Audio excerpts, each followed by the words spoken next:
assistance we get is secondary.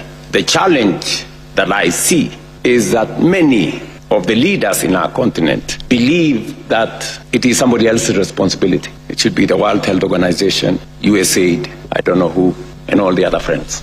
That is how we go wrong. Delivering health is first and foremost our responsibility.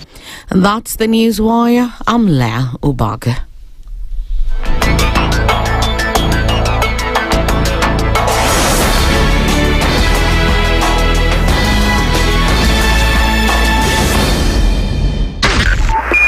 .5 Spice FM, Kisumu. The following takes place from 6 a.m. to 10 a.m. every weekday on Spice FM. If we just gloss over issues and hope that time heals, then we might find that in generations to come, we might be back at the same situation. And the whole thing is born of stolen elections. Spice. When it comes to the decisions you make, you must be independent. There's no way you can allow one institution to dictate to you how you're going to conduct your operations, how you're going to decide cases. It's a no. When you weaken the institution to the point where they cannot take action, then you realize that politicians have to come up and now start dealing with the issues. That conversation has to die. Our politicians do not like the hard stuff. We must insist on the path of doing things right, whether popular or unpopular. Money changes hands. That is a fact. If you have political goodwill at the highest top, like in Rwanda, then corruption will be an issue of the past. If you don't have political goodwill at the top, we will pass laws, we will amend laws, we will continue passing laws and re-amending laws, and nothing will happen. This is the Situation Room, the only way to start your day. The following takes place from 6 a.m. to 10 a.m. every weekday on Spice FM. Every time he kept on saying he wants a vibrant opposition. How does it make sense that public money has been used already and then they dare to sell it back to you? Why are they not giving them for free? That's how broken we are. That's how broken we are. They are being sent home now for fees. They're going to fail to prepare. We are compromising the futures of these children. This is the Situation Room, the only way to start your day.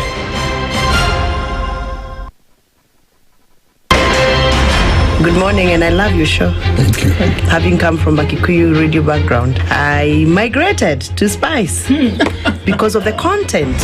I was born in a slum, but somehow I got a break in life. So sometimes when you see the sweating coming out because of the passion and whatever it is, behind the noise, there are people. And we share the same umbilical cord. It shouldn't be like that. I am so disappointed. We used to tell Honorable Raila Amolo Odinga that he's doing politics of conmanship. And even President Uhuru Kenyatta, serikali hii ndio iko na conmanship ya hali ya juu. You cannot promise people that you reduce tax, then you double. In politics, there is the issue of trust. For you to turn around and then stab the same people who gave you that trust, there is no other level of dishonesty. Imabo, utaona dunia tu. The Situation Room, Kenya's biggest conversation. The following takes place from 6 a.m. to 10 a.m. every weekday on Spice FM. Parliament has got powers. Let me break it down. The National Assembly can initiate an impeachment of the president. This same and the National Senate, Assembly. Yes. That's our constitution. Because this is just a continuation of the previous administration, which Ruto was part of. President Uhuru himself openly said that we're losing 2 billion daily. Daily. I mean, come on. Are you saying that we don't have a central bank? If we look at Kenya, both public-private sector, that figure is ranging between 30 to 40%, right? I think it's clear that the government of Kenya is living beyond its means. This is the Situation Room, the only way to start your day.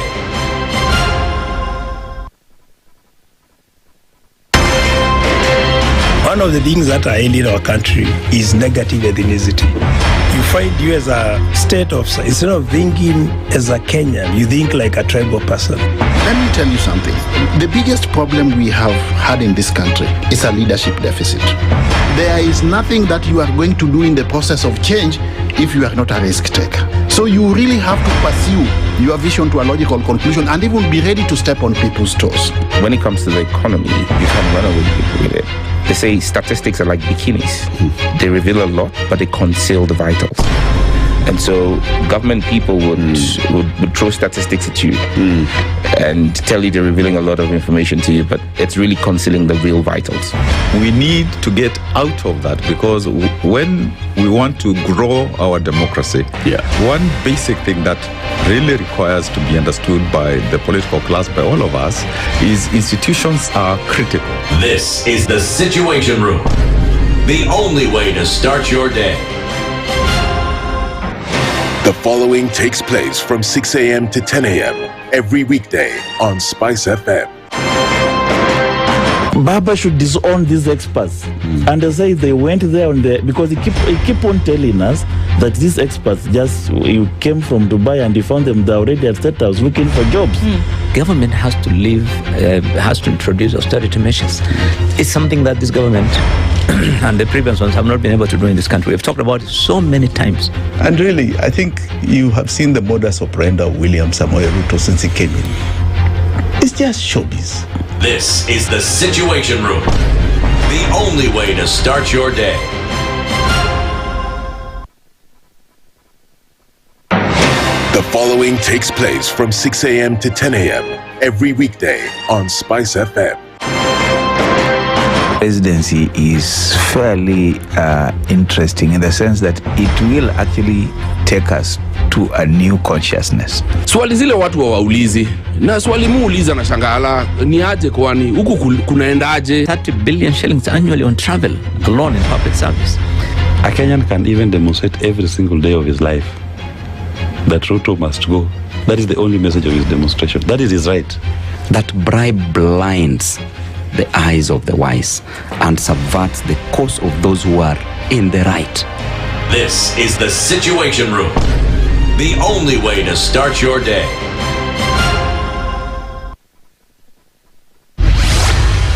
Mature, intelligent talk every morning. Spice up yourself.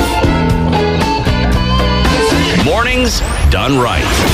94.4 Spice FM, Nairobi. All my enemies are suffering. Abbie, how do they used to sing that song? All my enemies are suffering. Yeah. All they want to scatter. Yeah, that one. Good morning. Which enemies? What all enemies? All of them, even the ones that don't know them. So the ones that are coming tomorrow. It's not going to be fun for you. Okay. Mambo vipi lakini? Mambo. Good Freshy. morning. Good morning. I came swimming. Sawa. Morning, Kev. How are you? Swimming? Yes. Like I did. I'm telling you, if I can even show you the video. Can you even see it from where I am? So I'm the only one here who doesn't have a video. You don't want to see mine. Do. Are you serious? Yeah. Mine was the rivers of Babylon. Mine was the Indian Ocean waves raging like floods that swept some people while they were running after the Israelites. My goodness. Yeah. That little boy is here. El Nino. We were told that it's coming for about 4 weeks in May. El Nino will make its way to the East African coast. Of course, water's coming off of the Indian Ocean. We were told that it's going to happen. And here it is, actually. Yep. Yeah. So State of preparedness, really. Lessons learned from the previous floods. Did we open those waterways? Lessons learned. Lessons learned. You don't want this guy to start. No, but I think for me this morning is a miracle, really, because you know, when you go to visit your relatives in Mutalia, right inside Kangundo in Machakos, and then it rains the whole night, and the bridge decides that you're not going to pass, and you imagine that yes, you can go through it. So halfway, you begin to see yourself getting into the river. Wow. And this is happening around 4:15 in the morning, and you're like, God, have mercy, there is no one. You will scream, shout. The leaders of Machakos County Iwafikie Matungulu constituency. Wait. Matungulu West. Sasa, you're telling us, please work on your roads and the bridges. You have come from Matungulu this morning. I have come from Machakos County, Matungulu. Hey, Jesus. Father Lord. I went to see my relatives last evening, and Eve was like, "No, Osido, just come please tomorrow. We have to do this thing. Let's do this thing." And because you do not want to... You don't want to upset Eve. You don't want to be a bad person. You're like, "Oh yeah, I will sacrifice." And then the sacrifice becomes a sacrifice, a real one. This morning, Aseto would have been, "Oh yeah, I know, ladies and gentlemen. Moment of silence. This note. I know you know him, you have interacted with him, but we want to announce..." God forbid. God forbid. It's a good thing you're here. That's a bad one. What are you talking about? Yeah, but Stephen Mule. Stephen Mule is MP. the MP for Matungulu. I hear they are saying there are no votes there. So that's why they want to. Can you imagine how terrible the roads are, and then you tell people, "Kura yenu haitoshi." Interestingly enough, you know what? Yeah. You see this Syokimau that's here, that's now becoming the wardrobe of Nairobi. Yeah. Fast becoming the wardrobe of Nairobi. Yeah. That is what one what is his name even? The current Labour CS. That's so unforgettable sometimes. Alfred. That is what one Dr. Alfred Mutua said about Syokimau when he was campaigning to be governor of Machakos County. He said that there are no votes in Syokimau. No, it's unfortunate. It's a bad thing even to tell people, and as a leader, it's the worst thing you can think about. It is. Don't even worry about that one. He promised us a Grand Prix in Machakos. In Masaku. So Masaku Grand Prix on the World Circuit. Grand Prix, World Circuit, Lewis Hamilton. All those guys will be coming here. Oy. I heard someone saying that in 2027, you will be asked to go and stand close to what work you have done. If you said you would put up a stadium, stand next to the stadium. In fact, I love that idea. I think so. In fact, there is one that has been launched that will be concluded every 6 months. Wow. Kamarin Stadium. Wow. Usmame hapo every 6 months. Every 6 months. And there's a bridge I also had called Nithi. Nithi Bridge has been launched a number of times. Yes. So people are going to stand close to bridges, roads, stadia. Tuonyeshe kazi yako. And the schools that they said they would build. Yes. Yeah. And including the children that they said they would send to schools that are now stuck at home. Unasema children. Mimi nataka nifike poti ya Singapore. Bado wewe unataka kwenda Singapore? Tutafika Aseto. Hivi hajakunywa kahawa? Unakunywa kahawa? Bado? Go and drink some coffee, because we can see you're awake. Jiminy Cricket, she spoke to me yesterday, and see, today I'm doing a little bit better. Let me tell you about the Nithi Bridge. Can you hear? Yes. Listen. Bridge hapo imesumbua sisi na nakumbushwa kila siku inaitwa Nithi Bridge. Hiyo Nithi Bridge contractor amefika hapo hapo. Na tumemwambia hiyo Nithi Bridge we will build a modern bridge there. Hallelujah. Nithi itakoma. This is another day. Wananchi wa hapa Meru na Tharaka Nithi na sehemu hii. Tayari tuko sasa katika hiyo mpango yetu ya budget ya mwaka huu. Pesa ya kubadilisha ile bridge na hata barabara isiwe inapitia mahali ambapo iko na matatizo kiasi ile. There is day 3 solutions. Another day. 2. One will cost us 5 billion shillings. Wow. And they have designed how it's going to happen. The other one is going to cost us 50 billion shillings. And they have told us to make a choice between, are we going to do one that is going to cost us 5 billion? Are we going to do another one or the other one that's going to cost us 50 billion? Hii Nithi Bridge nitatengeneza. Inahitaji shilingi bilioni 7. Pesa nyingi. Na hiyo bridge inatangazwa kesho.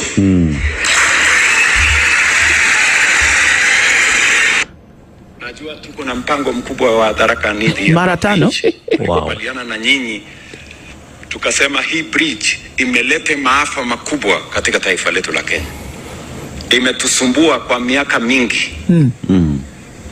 My assurance to you is that we now have a solution for Nithi Bridge. Kabisa.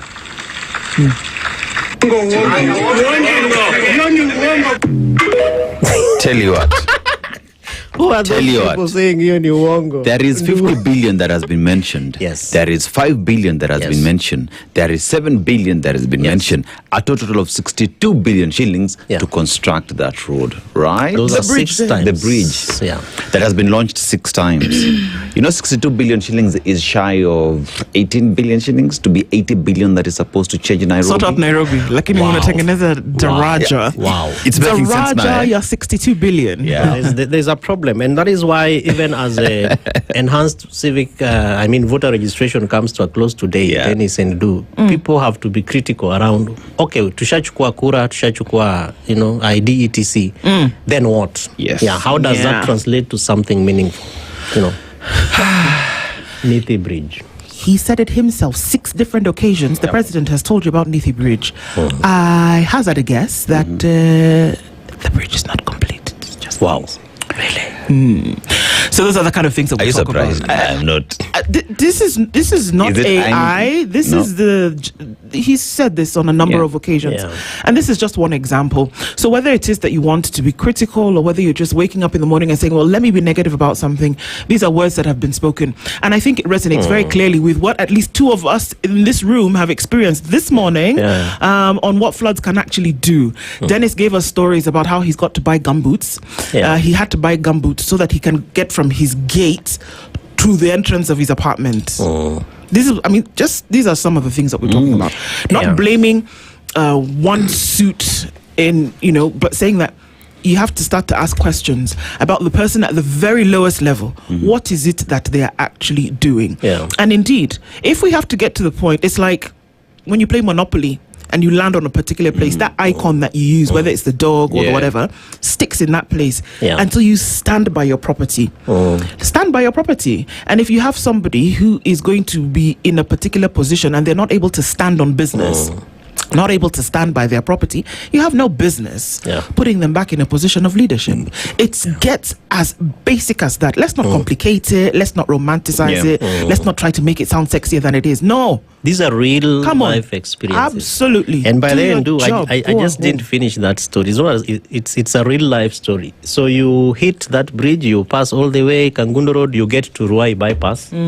That road is blocked. So you have to come all the way back to Mombasa Road, to Tawala, to get to where we are right now. If you are coming from Jogo Road in the morning and you want to go to Kangundo, that road is blocked. Think about another alternative route. Now, as you think about the alternative route, you're not just thinking about an alternative route when it comes to how you're going to get to a particular place. Think about an alternative route to ensure that you live in a space that's governed well. Yes. And the inconveniences that misgovernance creates. Now you have to add more fuel. Yes. It is the cost has skyrocketed. It's up there. It's not even fit for your vehicle. You increase the distance. Well, Wakenya tuko na kazi. It's interesting that we're going to talk about that we speak about that because then it bleeds directly into conversations that we'll be having today.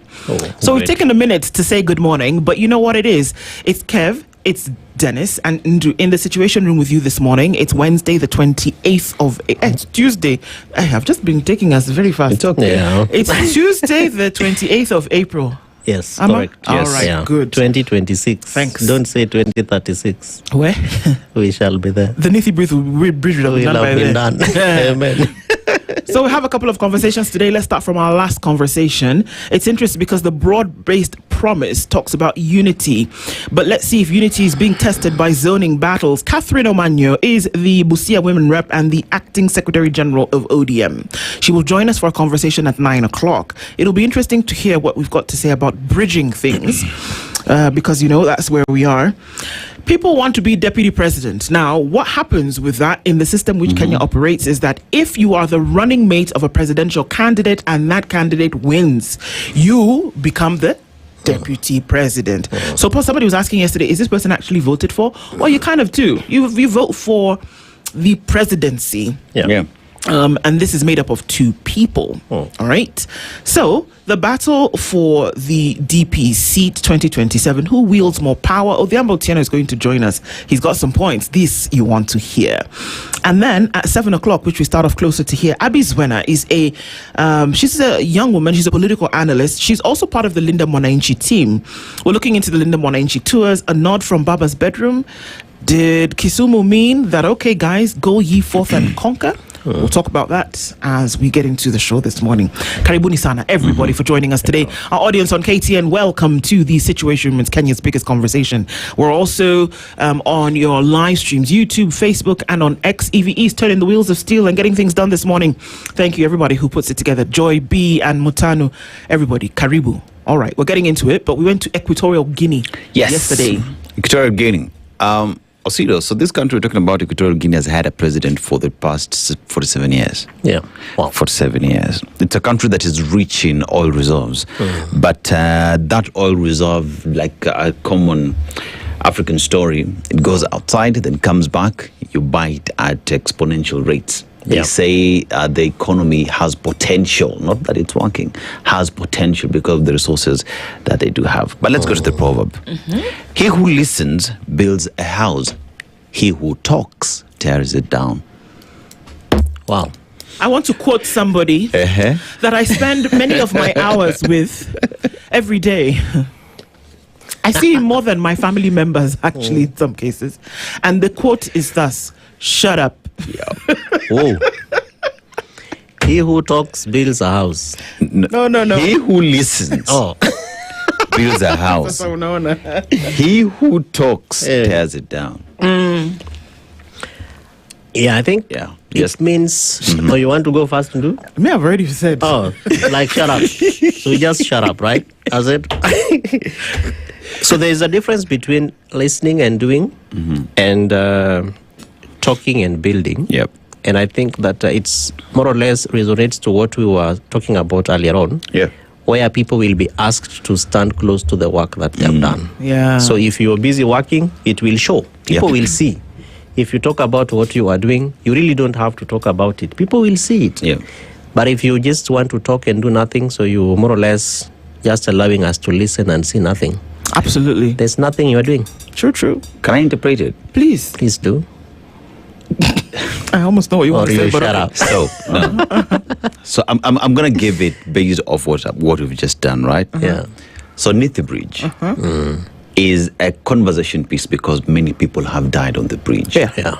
We keep on talking about what we will do, but people keep on dying on the bridge. Yes. So how about you just shut up? I told you it's coming.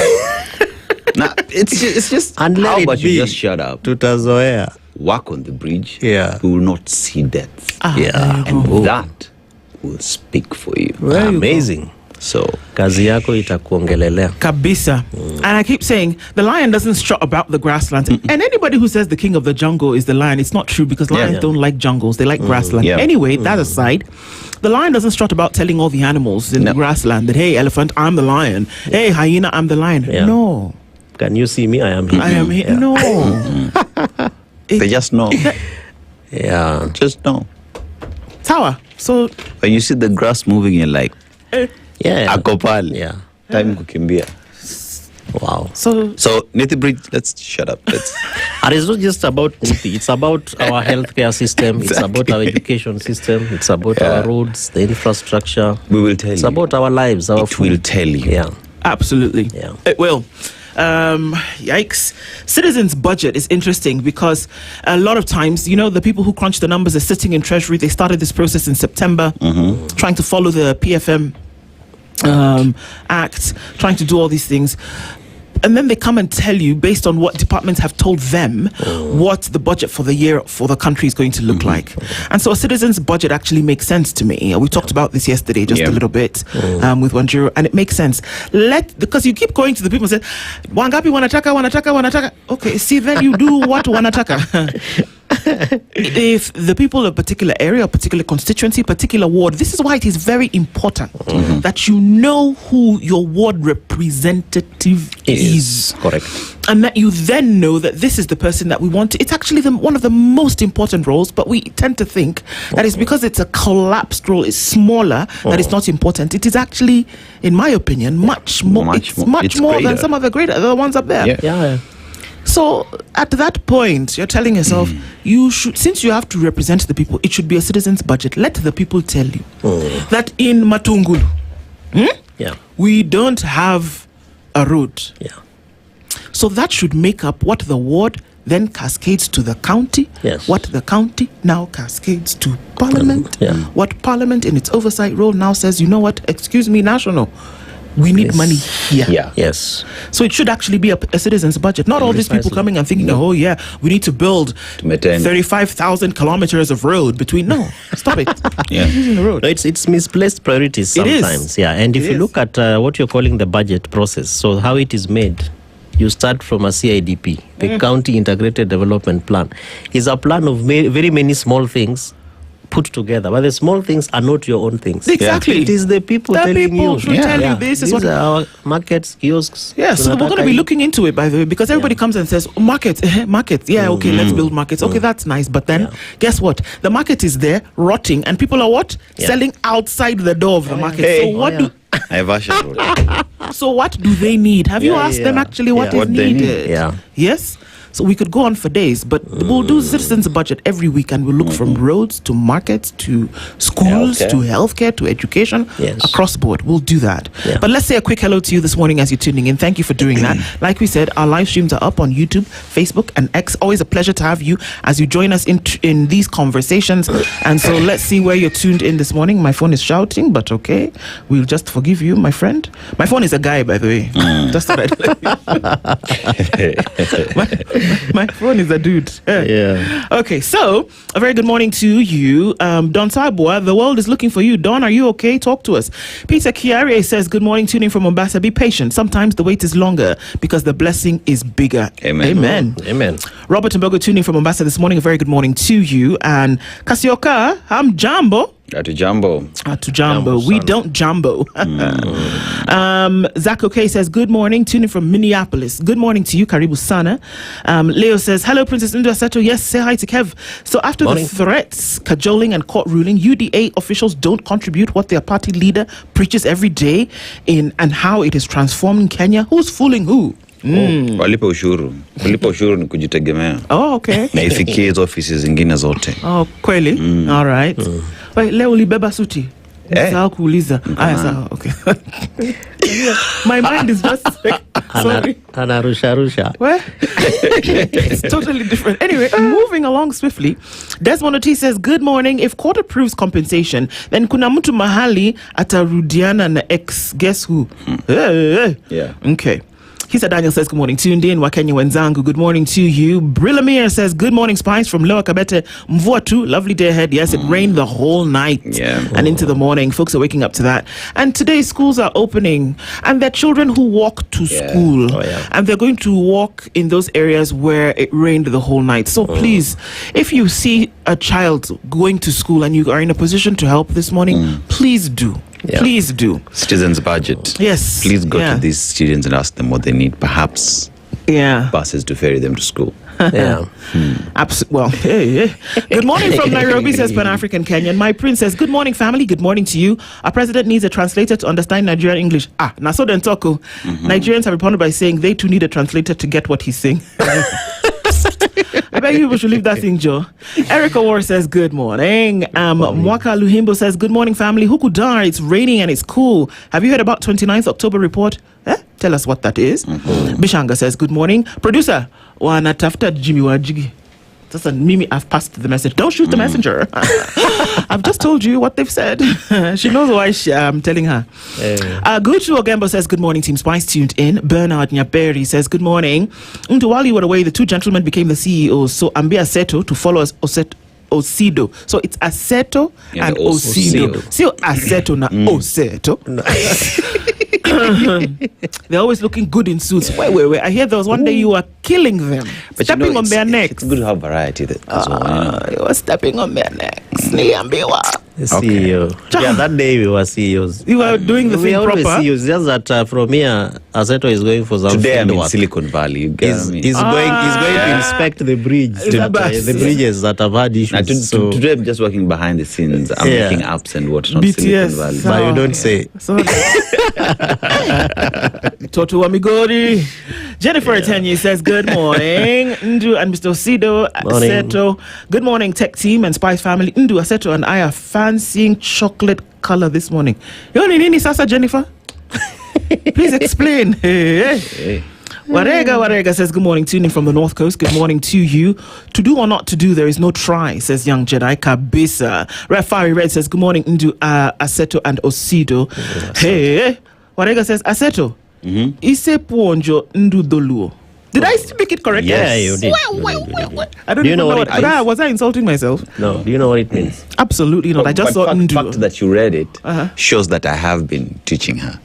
Oh, you've been teaching me Jaluo? Yeah. See? Okay. Is there a question mark at the end of that? Yes. So it means basically what Aseto is saying is a different thing. If there's a question mark, he's asking Aseto whether he has done some teaching on Luo. That she's read it. But if he says Isepu ndu doluo, it means he's confirming that Aseto has already taught you. No, he has asked. There's a question mark. Yeah, so he's asking Aseto, have you taught Ndu Kijaluo? But sasa ni wewe unafaa kujibu. Ndio nimesema fact that she can read the Luo is answer. Well done, mwalimu. Mtu Fulani says, in this thing called life, don't forget to live. Kabisa. Mashari and Njeri tuned in this morning. Ndu, Aseto and Osido watching from Portland in Oregon. Beja, DMD Ambassador Zia Beja, good morning. Tuning from Paddington, London in the United Kingdom. Great insights from the Situation Room. Karibu sana. Thank you for tuning in every morning as you do. Sheila Masasabi says, good morning, Spice family. Our government's priorities have always been a mess. Healthcare, our teachers, the list is endless. But a bridge, why are our leaders like this? My sister, I don't understand, Jerry. It's unfortunate. That bridge has been mentioned 6 times in 4 years. Is it 4 years? I think part of it was before he even became, while he was a DP. Yes, right? yes. Yeah, the first time. Before that, it was before he was president. Yeah. Good morning. Is that true, Osido? Aseto, why? I mean, you're right, but also where? What are you talking about? I don't know. Isa Kale says, good morning, Spices. Let's see what this day has for us. Kabisa, thank you for tuning in. Isa, how are you? Hope you're well. Robert Mayo says, so it's a number of votes that determines the degree of development in that given area. Well, it's like that's what they say. People keep saying it, and it really irks me that people actually open their mouth and say some of these things in public. But you know, as you talk about the citizens' budget, there's something quite profound that we also need to focus on, which is the formula that CRA uses, and part of that formula is the population. That's true. So there could be some truth in saying Amuna Kura, but that should not be an excuse. It shouldn't come out of your mouth. It should not. It is immoral. It is actually. Good morning from India. Namaste, namasakra. Sad state of affairs back home. Enoch, we see you. Enoch Mzinza says good morning. Osena Emily says, good morning, Nico. We're very happy that you're here. Max Opondo says, good morning. Can we get Sifuna asking about his plans and policies? It's time to start giving us the next phase. Sindio? Warega says, can't get enough of Ndu's frames. Sansana. Julius Opani says, good morning, my morning base. Karibu. Good to have you locked in. Karibu sana. Everybody, as you tune into the room, we're very grateful to have you here. We're going to look into the headlines in just a little bit. Right on the existing protocols. As you come into the room, you have been welcomed warmly on this chilly Tuesday morning when the rains came down the whole night. But have you built your house on the rock? Ask the question. As we get into things this morning, we'll look into the headlines in a bit. Karibu sana. Thank you for joining us at 7:23. Don't go away. This is the Situation Room, the only way to start your day. The weather with Spice FM.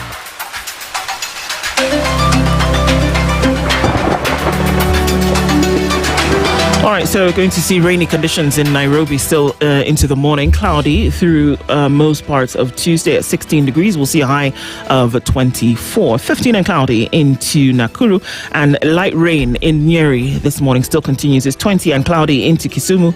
While Kakamega is cloudy at 16. Mombasa at 25 is partly sunny. And we'll see partly sunny conditions at 25 in Malindi as well. It's 19 in a mostly cloudy Marsabit and 19 and cloudy into Kampala.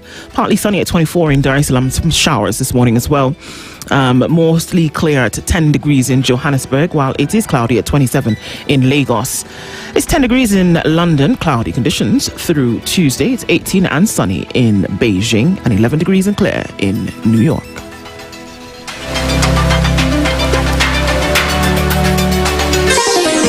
Chilled Spice.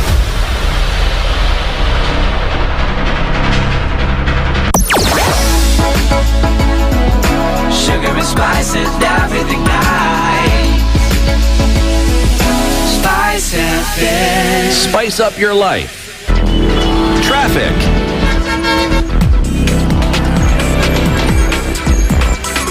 All right, so there is traffic on Mombasa Road this morning, but let me just tell you that as you're coming from the Mlolongo area, heading out on Mombasa Road, there's a part of the road just before Cabanas that has flooded terribly. And so cars, expectedly, are moving a lot slower. What we need you to do is move slow as well. If you try to move any faster, the likelihood of your vehicle being moved by the raging waters is high. So this is a traffic update with some caution on Mombasa Road this morning. Go slowly just before Cabanas. I'd ask that you even go a little bit more slowly even after that. So that traffic is being caused by that. It's a little stretch, but the damage has been done. There's also a fallen electricity pole in the middle of the road, so you want to watch out for that as well. Okay, that's what it looks like on Mombasa Road. It's inbound to the city.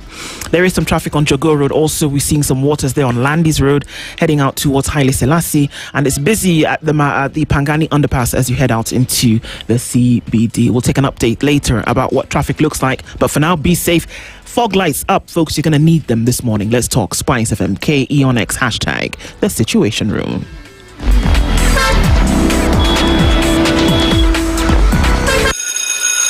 School is out and the fun is in. Feast your eyes and your kids' hearts on a feast like no other with StarTimes. Recharge your monthly subscription today and get upgraded to the next high bouquet for 1 full month. Turn your home into a world of adventure with Bluey on CBeebies, playful giggles on Baby TV and Jim Jam, learning that feels like play on Mindset Learn, non-stop action with the Batman on Toonami and the Powerpuff Girls on Boing, endless fun with SpongeBob on ST Kids, and thrilling wins with Super Strikers on ST Tunes. Unlock your upgrade today. Simply renew your subscription on your current bouquet and we'll automatically move you to the next high bouquet for 30 days. Dial *858# or call us on 0719 077 077 for customer care. Download the StarTimes On app to take the fun wherever you go. StarTimes. Enjoy digital life.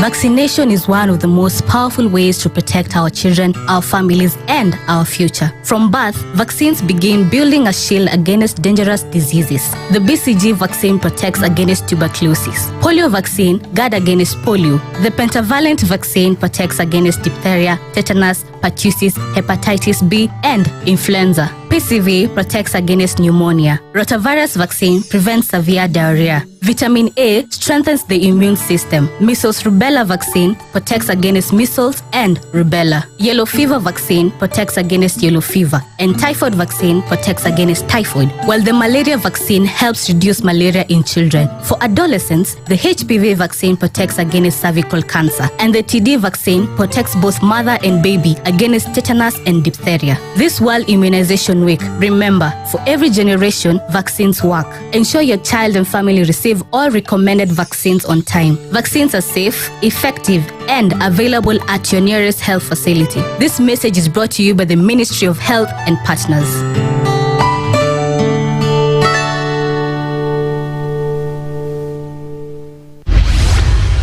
Mature, intelligent talk every morning. Spice up yourself. Mornings done right. 94.4 Spice FM, Nairobi. A very good morning to you. We're continuing with this as we take a look into the headlines. We'll start on Kenya's bold newspaper, The Standard. Billion shilling suit. Suit as the one you wear or suit as the one in court. You can decide which one that is. That's what's on the front page of The Standard today. There's a picture there of former Deputy President Rigathi Gachagua. We know that his case is back for appeal today. From yesterday until tomorrow, so 3 days. A 3-judge bench is going to decide whether his impeachment was unconstitutional, because of course that has gone to the appellate court. This is Court of Appeal. Former Deputy President Rigathi Gachagua, who was impeached in October 2024, had his day in court yesterday as his lawyers challenged the process, terming it rushed, biased and politically driven. They argued he was denied a fair hearing and raised claims of bribery and ignored court orders. If he succeeds, the case could open the door to billions in benefits and compensation claims against the state. Let's look at a timeline of what has happened. Just after I share this quote by Paul Mwite, who's his lawyer, the allegations against Gachagua should have been handled through prosecution in court or referred to the National Cohesion and Integration Commission rather than being used as grounds for impeachment, end of quote. So that timeline, this is what it looks like. His impeachment, early October 2024, impeachment motion tabled in the National Assembly. October 4th to 5th, public participation held. I remember it was like a party at Bomas where people went for that public participation. I don't think I've seen so many people come out for public participation in Kenya at once. And that it was held at the Bomas is also very interesting. Yeah. It would later be challenged as rushed and flawed. October 8th, just 4 days later, members of parliament passed impeachment motion and the case moves to the Senate. Remember in this case that an impeachment motion for deputy or the president is actually purview of Parliament. Okay. Mid-October, Senate hears the case in plenary. Gachagua's lawyers allege bias, limited hearing time, and procedural breaches. By mid-October, note this is all happening in just 10 days. Senate upholds impeachment in 5 charges. On 5 charges, Gachagua is removed from office. By the 18th of October, Professor Kithure Kindiki sworn in as deputy president. And then later in the year, 2024, Gachagua files court challenge, citing unfair ouster process and illegalities, I beg your pardon. Now, to where we are right now, April 2026, Gachagua drops reinstatement bid, now seeks compensation and full benefits. So this is interesting. He said, I don't even want to be deputy president anymore.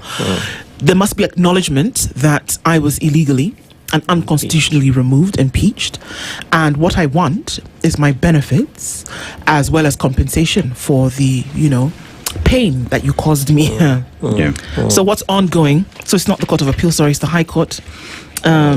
Is to rule on the legality of the impeachment. The decision would cost taxpayers billions of shillings. So, of course, just to come back and make that correction, that the impeachment was not taken to the Court of Appeal. What happened here is that Rigathi Gachagua has taken the case to court that whatever happened was illegal. So he's bringing his own suit. He brought his own suit in that sense. So that's what the headline looks like. It looks like it's going to be interesting because those proceedings come to an end tomorrow. Africa urged to do more on health financing as donor aid shrinks. It's a no-brainer if you ask me. It's an opportunity that lies there. It's on page 2.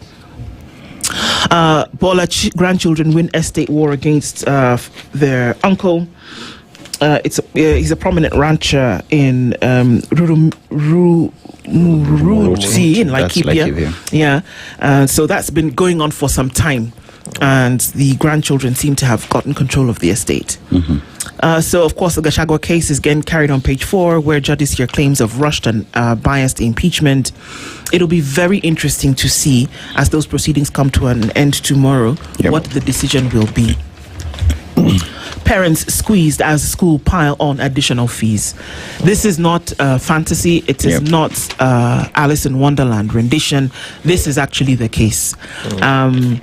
That because of the fear of delayed capitation and schools feel the pressure to do something about it, they have loaded this responsibility on parents.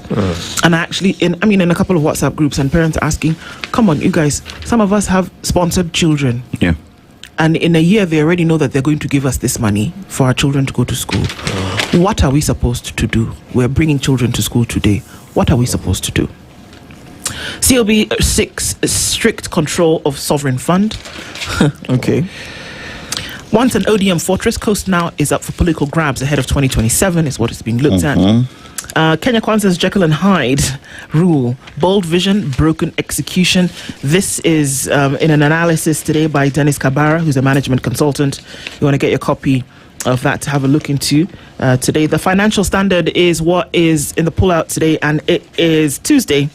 So quite a lot to look at as far as that is concerned. As was expected, people are already trying to say, is it about the shoe after Sawe sets a new world record, or is it a man with grit and determination who decided that he was going to give his best? And of course, everybody's already struggling to see what fits in terms of a shoe. All right. I mean, if I was a Adidas, you know what to do. Should have jumped on that. Should have jumped on that line, you know.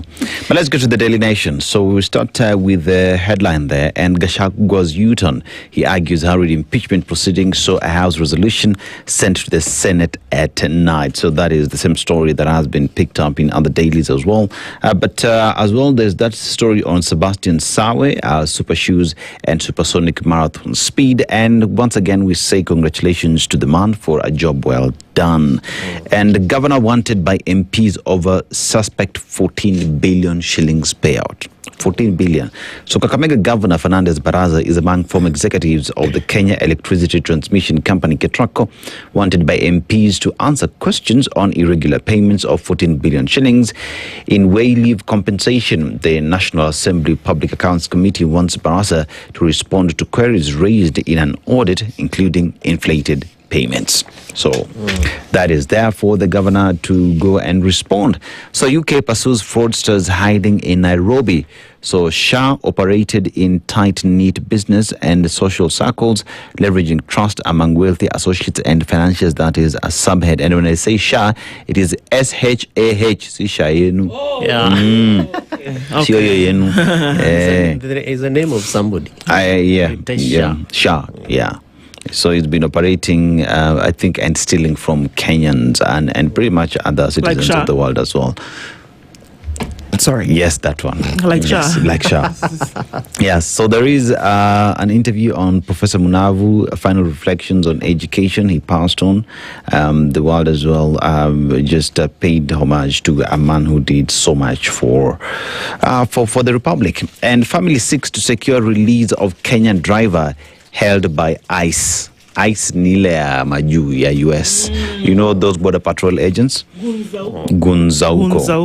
So Cyrus Tairu relatives are in a race against time to raise the bond as deportation case looms.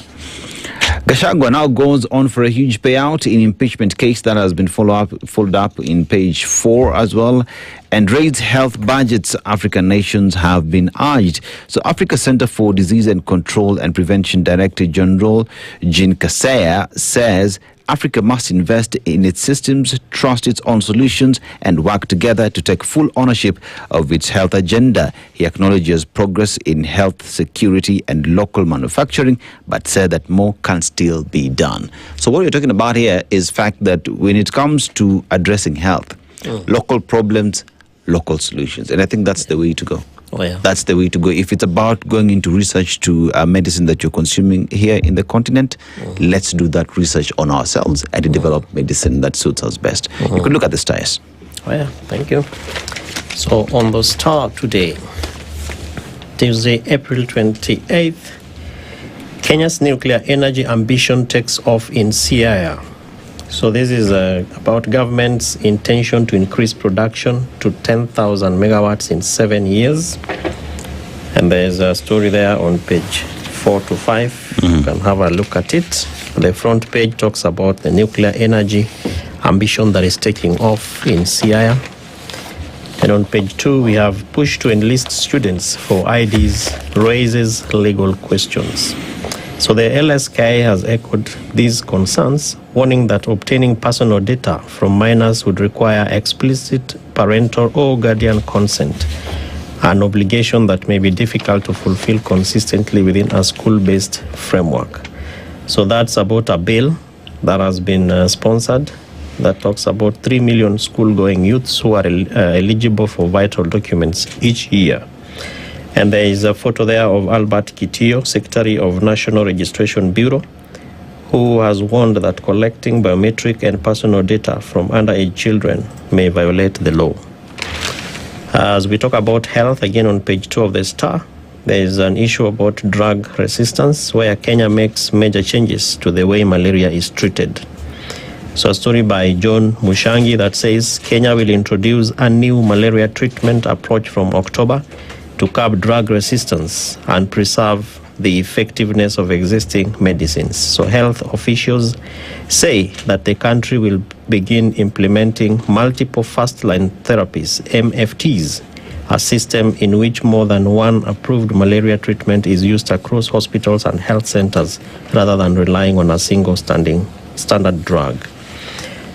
Page 3 of the Star, 1 tree a day. So there's a student who has an idea about growing into global, an idea that is growing into global inspiration, where Mwendwa has planted hundreds of trees, describes as act of responsibility. So it goes that when Didier Mwenda was asked how he would respond to the escalating threats facing the planet, his answer was simple: plant a tree seedling every day. Plant a tree seedling every day. You can catch that on page 3 of the Star. Moving on page 4, of course, is a story of the Siaya nuclear plant, where this is a dream that is said to be becoming a reality. The story goes also into some of the hazards you can look at and the responses by Nupea in page 5, where the story about the Siaya County nuclear plant has been written. On page 5, Nyanza Lobby Group welcomes nuclear power plant in Siaya. Again, thoughts about how that should work and what it looks like. On page 6 of the Star, Sifuna factor behind delay in naming opposition flag bearer. I heard you say Sifuna. Was it Sifuna or Wanjigi? Oh, Wanjigi. So everybody has something. Principals are engaged in spirited efforts to quote the Linda Mwananchi movement. So these are about fresh details that have emerged on the high-stakes political calculations delaying the unveiling of a joint opposition presidential flag bearer ahead of 2027 general election. The Star has established that opposition principals are currently engaged in spirited efforts to quote the Edwin Sifuna-led Linda Mwananchi movement, and that sources within the opposition say the coalition spearheaded by DCP boss Rigathi Gachagua and Wiper leader Kalonzo Musyoka is deliberately holding back on naming a candidate as it seeks to consolidate support from like-minded factions. And do we have a guest this morning from Linda Mwananchi, right? Yes. We will get to hear that. And then lastly on page 7 of the Star, this is a fight for power. Power like P-A-W-A-A. Power. We want power. Tunataka power. Okay. Why ODM's leadership wars are far from over. So this is an article by the Star written by Luke Awich, talking about power struggles. The leadership wars in ODM appear far from over, with the breakaway faction openly laying claim to the top leadership. So you can have a look at that, of course, on My Government, also as an inside pullout of the Star. Long stories of what government is doing, including various tenders that you could probably wish to pick up and apply for if you qualify. Yeah. Thank you. Yeah. So, I just wanted to look at a story real quick. It's carried in the Nation today. You mentioned it. So when there are 14 billion shillings worth of payouts in one county, and MPs are asking, okay, we need to look into this because it really doesn't make sense.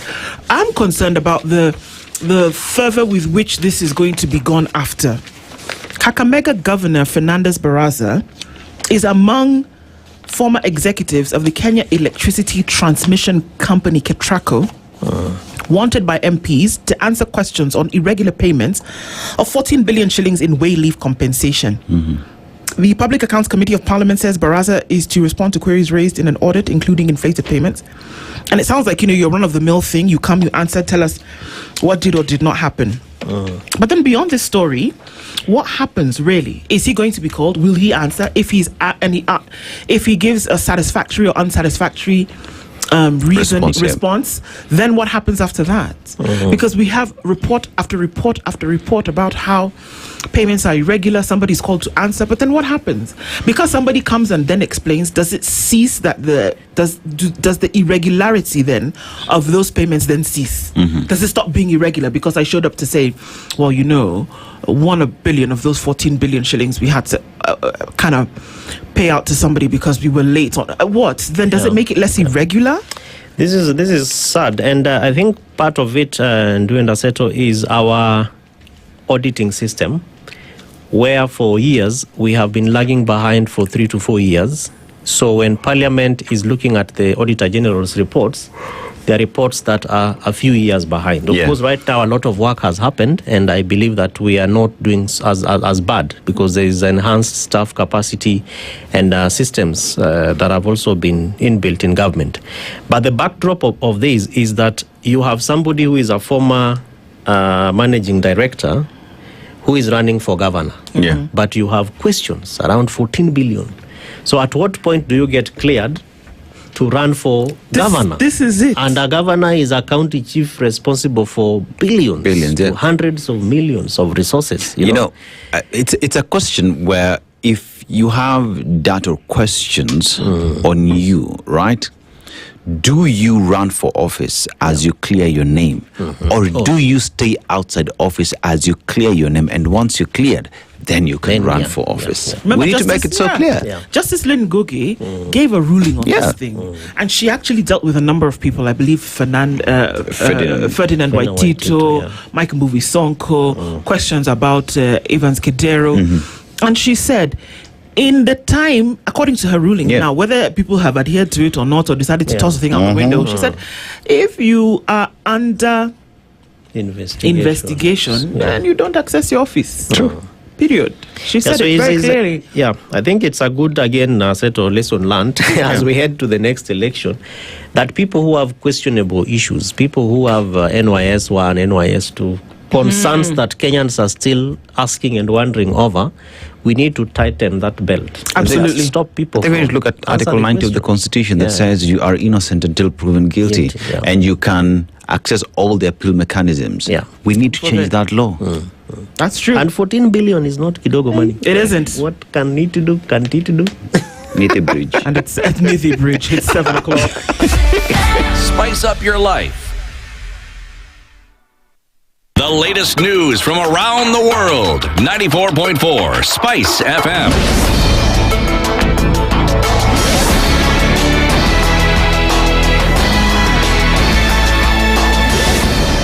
Good morning. This is the News Wire. I'm La Ubaga. Kenyans have been urged to take precautions following the heavy rains that continue to fall in various parts of the country. In a statement, the Meteorological Department has announced that the rains will continue until May 4th in the eastern and western highlands of the Rift Valley, as well as the Rift Valley coast and northeastern areas.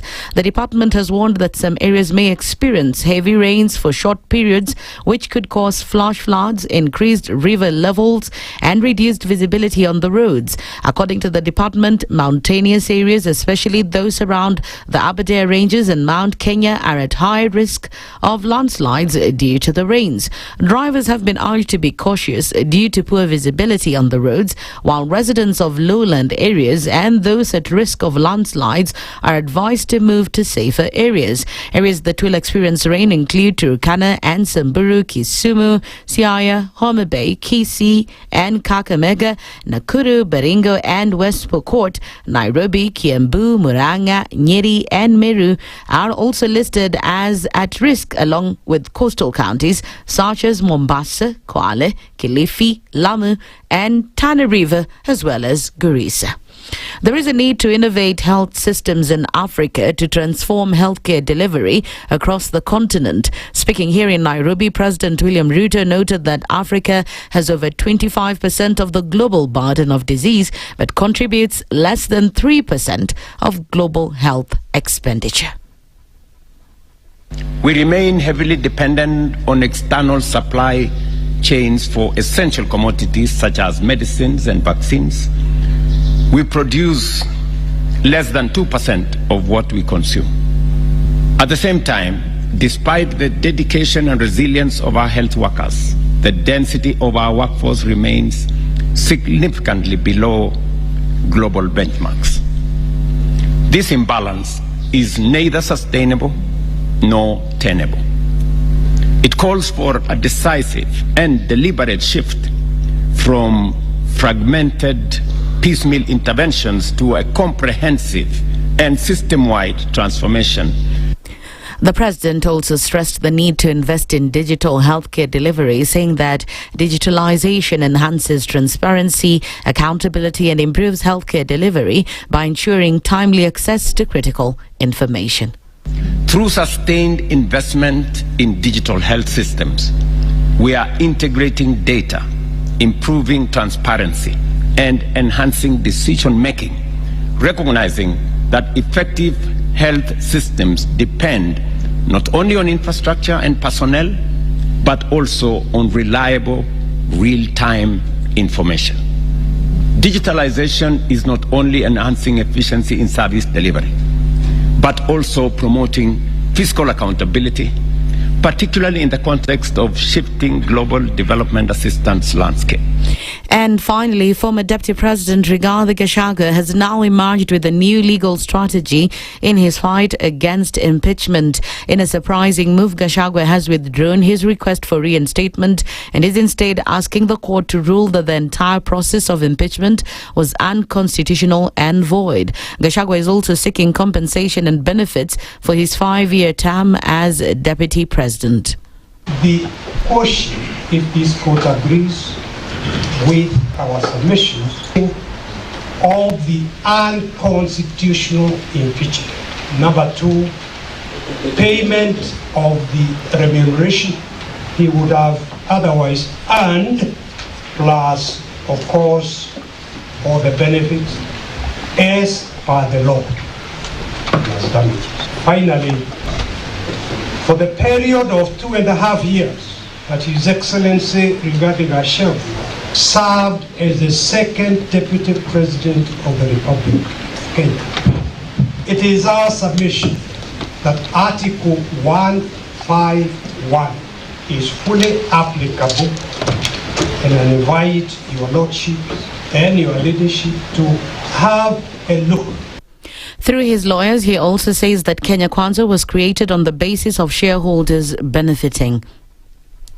The speakers of both the National Assembly and the Senate, as my good friend Elisha Mungai said here earlier, were beneficiaries and signatories of shareholder agreements which have been placed before you, which formed the basis of grounds 1, 5, and 6 of the impeachment motion. One of the fundamental rules of natural justice is that you cannot sit in judgment of your own cause. They were sitting in judgment of a cause in which they were not only beneficiaries. In the case of the National Assembly, the replacement, Honorable Kithure Kindiki, Professor, a man I have a lot of regard for as well, was the witness of those agreements. The President of the Republic of Kenya signed and bound himself to those documents.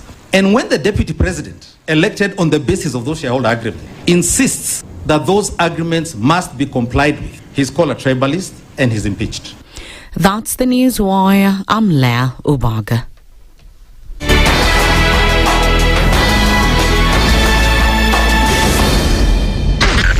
SpiceFM, Nakuru. Traffic. The following takes place from 6 a.m. to 10 a.m. every weekday on SpiceFM. Every time he kept on saying he wants a vibrant opposition. How does it make sense that public money has been used already and then they dare to sell it back to you? Why are they not giving them for free? That's how broken we are. That's how broken we are. They're being sent home now for fees. They're going to fail to prepare. We are compromising the futures of these children. This is the Situation Room, the only way to start your day. The following takes place from 6 a.m. to 10 a.m. every weekday on SpiceFM. Parliament has got powers. Let me break it down. The National Assembly can initiate an impeachment of the president. This same National Assembly. Yes. That's our constitution. Because this is just a continuation of the previous administration, which Ruto was part of. President Uhuru himself openly said that we're losing 2 billion daily. Daily. I mean, come on. Are you saying that we don't have a central bank? If we look at Kenya, both public-private sector, that figure is ranging between 30 to 40%, right? I think it's clear that the government of Kenya is living beyond its means. This is the Situation Room, the only way to start your day.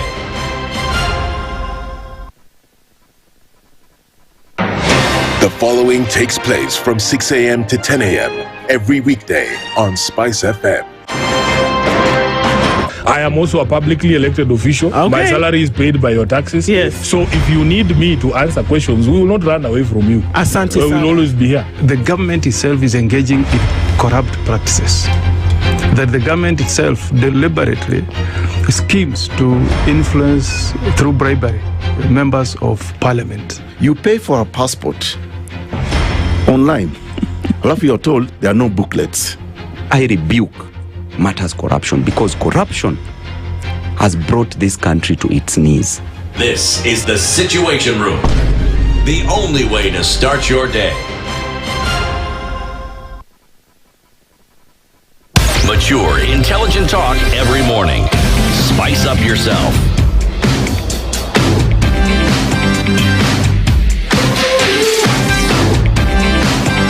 Mornings done right. 94.4 Spice FM, Nairobi. The morning continues. It's 9 minutes after 7 o'clock and continuing conversations that we do. So, as we get into our second conversation, or rather our first conversation for this morning, I've got to ask you the question today. Are you feeling unwell? Don't Google your symptoms.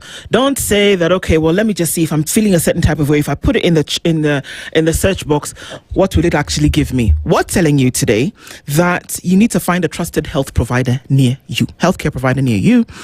The Aga Khan University Hospital has brought specialized world-class care to your neighborhood. Our conveniently located clinics offer specialist clinics, diagnostics and pharmacy services, ensuring you and your family receive the very best. So you can see your cardiologist, the one who works on your heart.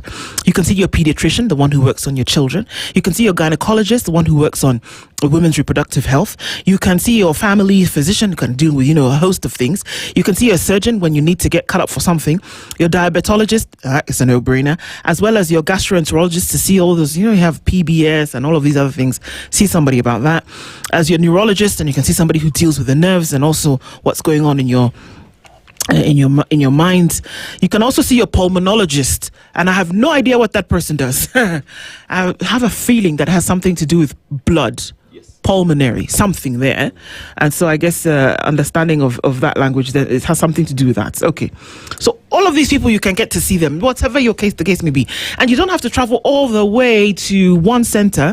And that's what the Aga Khan University Hospital has done. That is opened up all of these specialists and other consultants near your home. So for families on Gong Road and its environs, we got you with medical centers at the following locations: Prestige Plaza, Valley Arcade Shopping Center, Bina Complex in Karen, Timor, Ngong Town. So you can visit any Aga Khan University Hospital Medical Center in your hood today, or call 0730 011 888. That's 0730 011 888. Aga Khan University Hospital, world-class care here and now. So you need to remember that as you get into things this Wednesday. So we know that things are slowing down a little bit because of the rains that came overnight in some parts of the city and the country. The rain keeps coming down. It's going to slow things down for us a little bit this morning, but we're going to get into it proper. Osido, as we talk with Zuena in a little bit, on page 6 of the Standard today, the IEBC has told us what now? So they are telling us that IEBC ends registration drive with strong 1.87 million voter turnout. They are calling this strong. So it's 1.876 to 74 as at 24th of April. Yeah. I remember Aseto that their expectation was shy of 2.5, was basically 2.5 million for this part of the enhanced voter registration process, which begs the question, where are the numbers? Does it mean that as it ends today, so this is April 24th, today is 28th, it's coming to a close. Yes. Are we able to fill in the hundreds of thousands that are still out there? Today? Does it speak to voter suppression? Is it that IDs are not there? What is happening, Dennis? Or I just shut up. I think we just have to call it out. Like IEBC has done nothing to achieve those numbers. We'll actually credit even the numbers to the Gen Z Tukokadi campaign. There's little flowers to give to IEBC. They've just not done their job to ensure that the numbers they were targeting have been arrived at. So we're talking about a body who has a mandate of ensuring that many out there, voter registration, voter education has not happened. So like when we look at these numbers, I'm not even talking about IEBC having done anything. They've just registered those which others have done the labor work of ensuring that they get out there to go register. So when you ask about why we've not gotten that, IEBC, you've done nothing to ensure that you get the numbers that you needed. Why? And they were in Parliament the other day asking for more resources. They said you want more money. And you see these small things, the low-lying fruits, this is where you gain public trust. You begin to also excite Wabunge. When you show up and you say, oh, by the way, we overmet our target, they'll be excited to give you more money. The question is, what have you done with the little that you have? Because you see, with the little that you have, if you've done extremely well with that, you don't even need to explain yourself. Like you said, just shut up and your results will speak for you. There's that word again. It doesn't seem it's going to be too far away. I've quoted it. I've quoted you many times myself.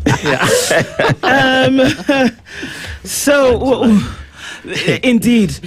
But we have to also ask our question. I think we'll be asking that question during this conversation for this hour with Abbie Zuena, because she's here with us. And the question is, so why did we not have more overwhelming numbers coming out to register to vote? Because of the inertia that you take that energy and you channel it towards a process through which you activate that power to make a decision. That's what it does. So why did we not see people coming out in the numbers? No pressure, Abbie, but we'll get into that in just a minute in terms of what exactly it means. So Abbie, good morning to you. Good morning. You're in the hot seat of the Situation Room. Yes, I am. Thank you so much for having me. Oh, thank you for being here. It's my first time. Oh, I'm such a big fan. Oh, yeah. First time I was here, I was with him. We were talking about the land amendment bill, you remember? Yes. I was coming in my capacity as a real estate consultant. Now I'm coming in my capacity as a politician. There you go. Very nice. And I love the ability to then be able to pivot when it comes to things that you're interested in making your country better. Yes. So we've seen your face, of course, all over. And then it lends to the process that the country currently is in. So let's have a conversation this morning. But before we do, as you know, we go around the African continent every week. Dennis will tell you where we are this week. Okay. We are in Equatorial Guinea. It's a beautiful country, but they've had a single president for the past 47 years. Rich in resources, especially oil. One would hope that with the Strait of Hormuz being closed, they would say, Tukona power we have, literally speaking. You're on a roll. You are so politically woke, Dennis. I know how to say politics. Tukona power, but unfortunately, that is not helping them, because it's another African story. Get it outside your country, then buy it at extremely expensive rates, right? So one would hope that the 47-year-old president in that seat would do something about it. See what I did there? Yeah, but let's go to the proverb. Let's go to the proverb. He who listens builds a house. He who talks tears it down. As a real estate consultant, I'm going to channel my real estate expertise on this.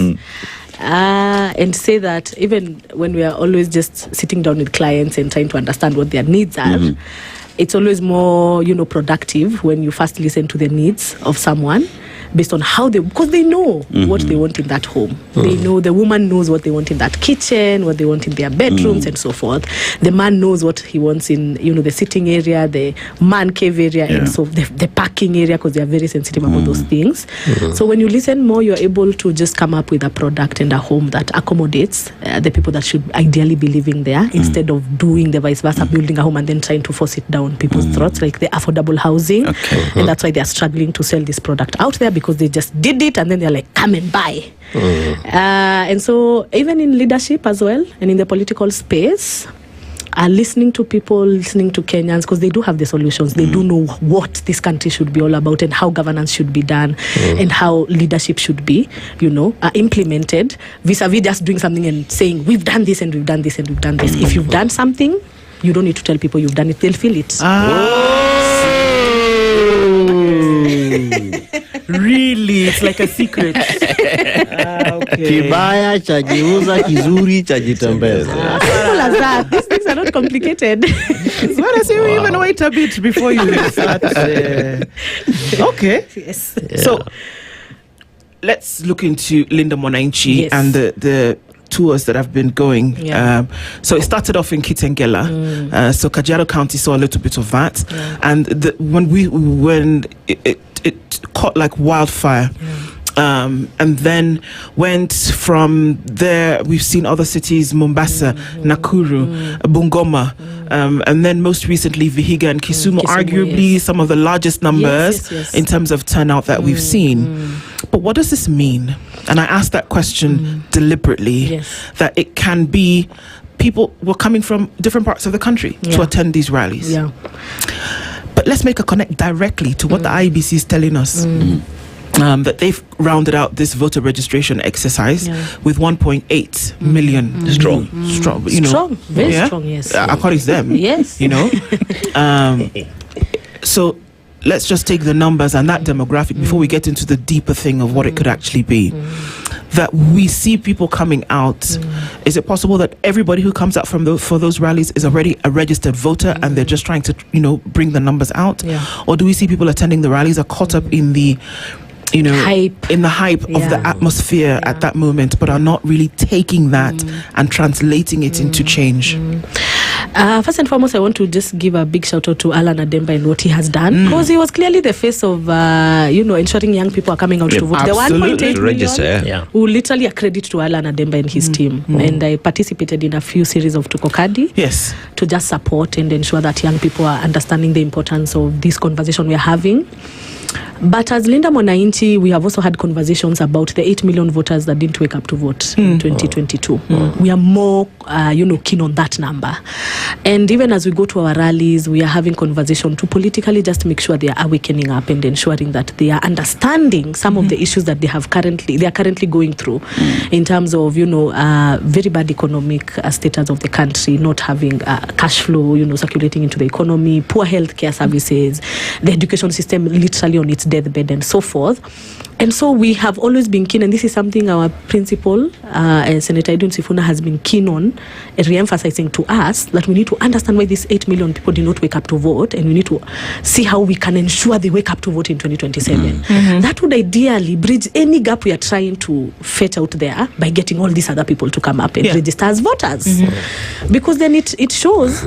if we are going to mobilize people to take up their voters card, it means we have to again go back and mobilize them to show up to vote. So then what are we going to do as Linda Mwananchi to ensure that somebody doesn't need to be called or mobilized or politically moved to ensure they wake up to vote? And how do we make it a do or die for these people to understand that not waking up to vote is ideally voting in the bad leadership that we currently have and are experiencing? And so for us, even over and above having supported and ensuring that we participated in the conversation of bringing and ensuring young people are understanding they need to take up their voters card, we're also very key on the people that didn't wake up to vote. And understanding how we ensure in 2027 we don't have that big margin of people simply just deciding this doesn't bother me, and I won't wake up to vote. So is it a determinant factor then to say that, okay, so we're not seeing, and I don't know, we're going to have another go at it in terms of registration for voters? Yes, we will. It's continuous, right? So there's still an opportunity. Yes. Do you think that that's where the drive should be now? Yes. That yes, come for the rallies. Again, in Raila Odinga's bedroom, in Kisumu last weekend, I mean, we talk about the spots, right? We're talking about Kibra Langata in Nairobi, but if we're going to look at the country as a whole, it was proven at the coast in Mombasa, and then I mean, resoundingly proven in Western, if we're going to look at Bungoma and Vihiga, and then now look at Kisumu. I mean, come on. Yes. Even if you were blind in the dark and under the covers, it will be clear that there's something cooking here. Yes. So is it determinant to say that because of the numbers that you've seen, and it's not people locked in a day of where the emotions are high and people are feeling, but that it is clear that the winds of change are blowing and people have caught on to it. Is it a determinant factor what we saw last weekend? Yes, it is. Okay. And I want to say this. I feel 1.8 million was quite a good number for 1 month. Over the fact, not being ignorant to the fact that IEBC did not go all out in ensuring that the conversation of voter registration was being had. It took people, independent-minded people that don't have budgets, because we would resource mobilize for Alan in a group. We'll just send whatever few coins we could, even on X, to just ensure he's going to all these centers and he's doing all this content. It was very much social media driven. So it means that if individuals who are civically aware would not have gotten involved, IEBC would not have gotten to 1.8. Yes, they wouldn't have, and they need to own up to that. They did not do anything to push for this 1.8 million new voters that we have experienced, and just in 1 month, I think that is a very big number coming from a team that didn't have a budget, a team that is just doing this on social media and so forth.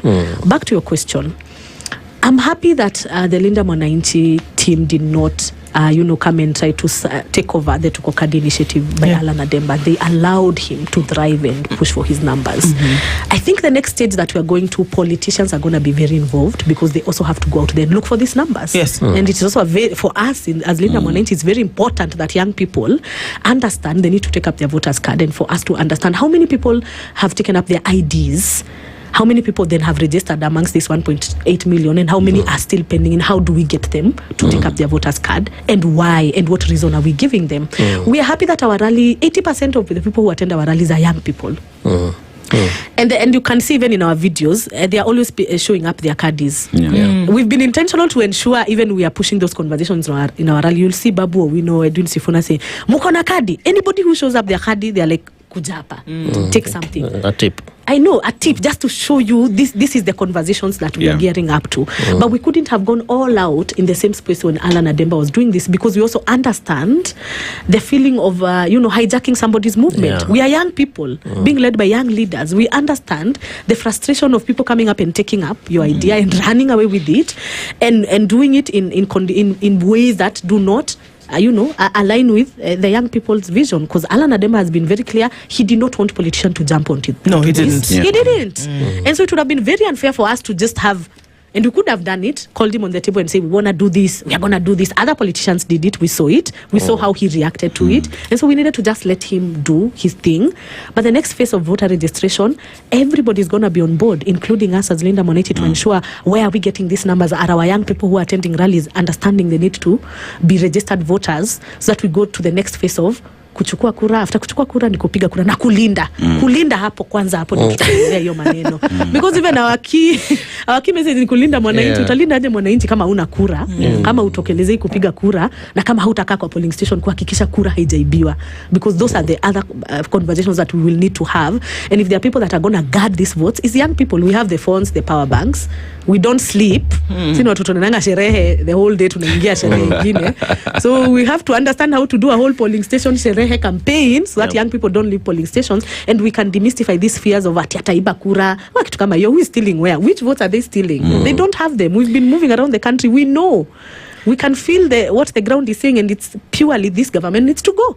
Abbie, if you allow me just to pick up there before Dennis comes in. Yes. When you say Linda Kura, and you say the guidelines by IEBC are that you vote and you go home, unless you are accredited to sit there as either an observer, a media, or an agent of a political party, or you have something. So you're basically accredited to be there. And we have seen, for instance, the digital engagement of young people from June 2024 running all the way to what you're talking about now in terms of, exciting this vote and ensuring that that young people are out there. The question that that begs from what you have said is, how then do we linder this vote when we are not expected to be there?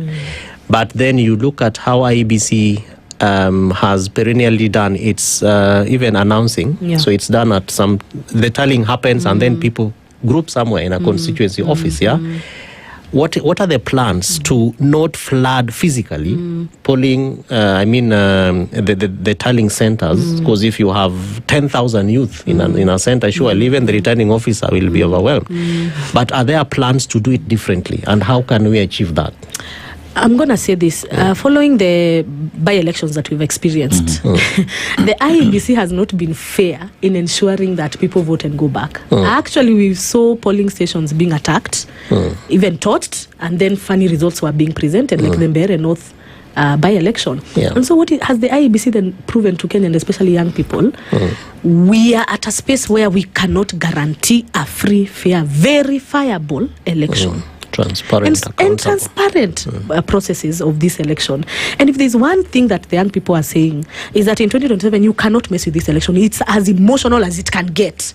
It goes to the core of our existence. So if we need to physically be there, it is okay, we will be there, because we also know the government, and they have shown us with the by-election what they are willing to do and how far they are willing to go.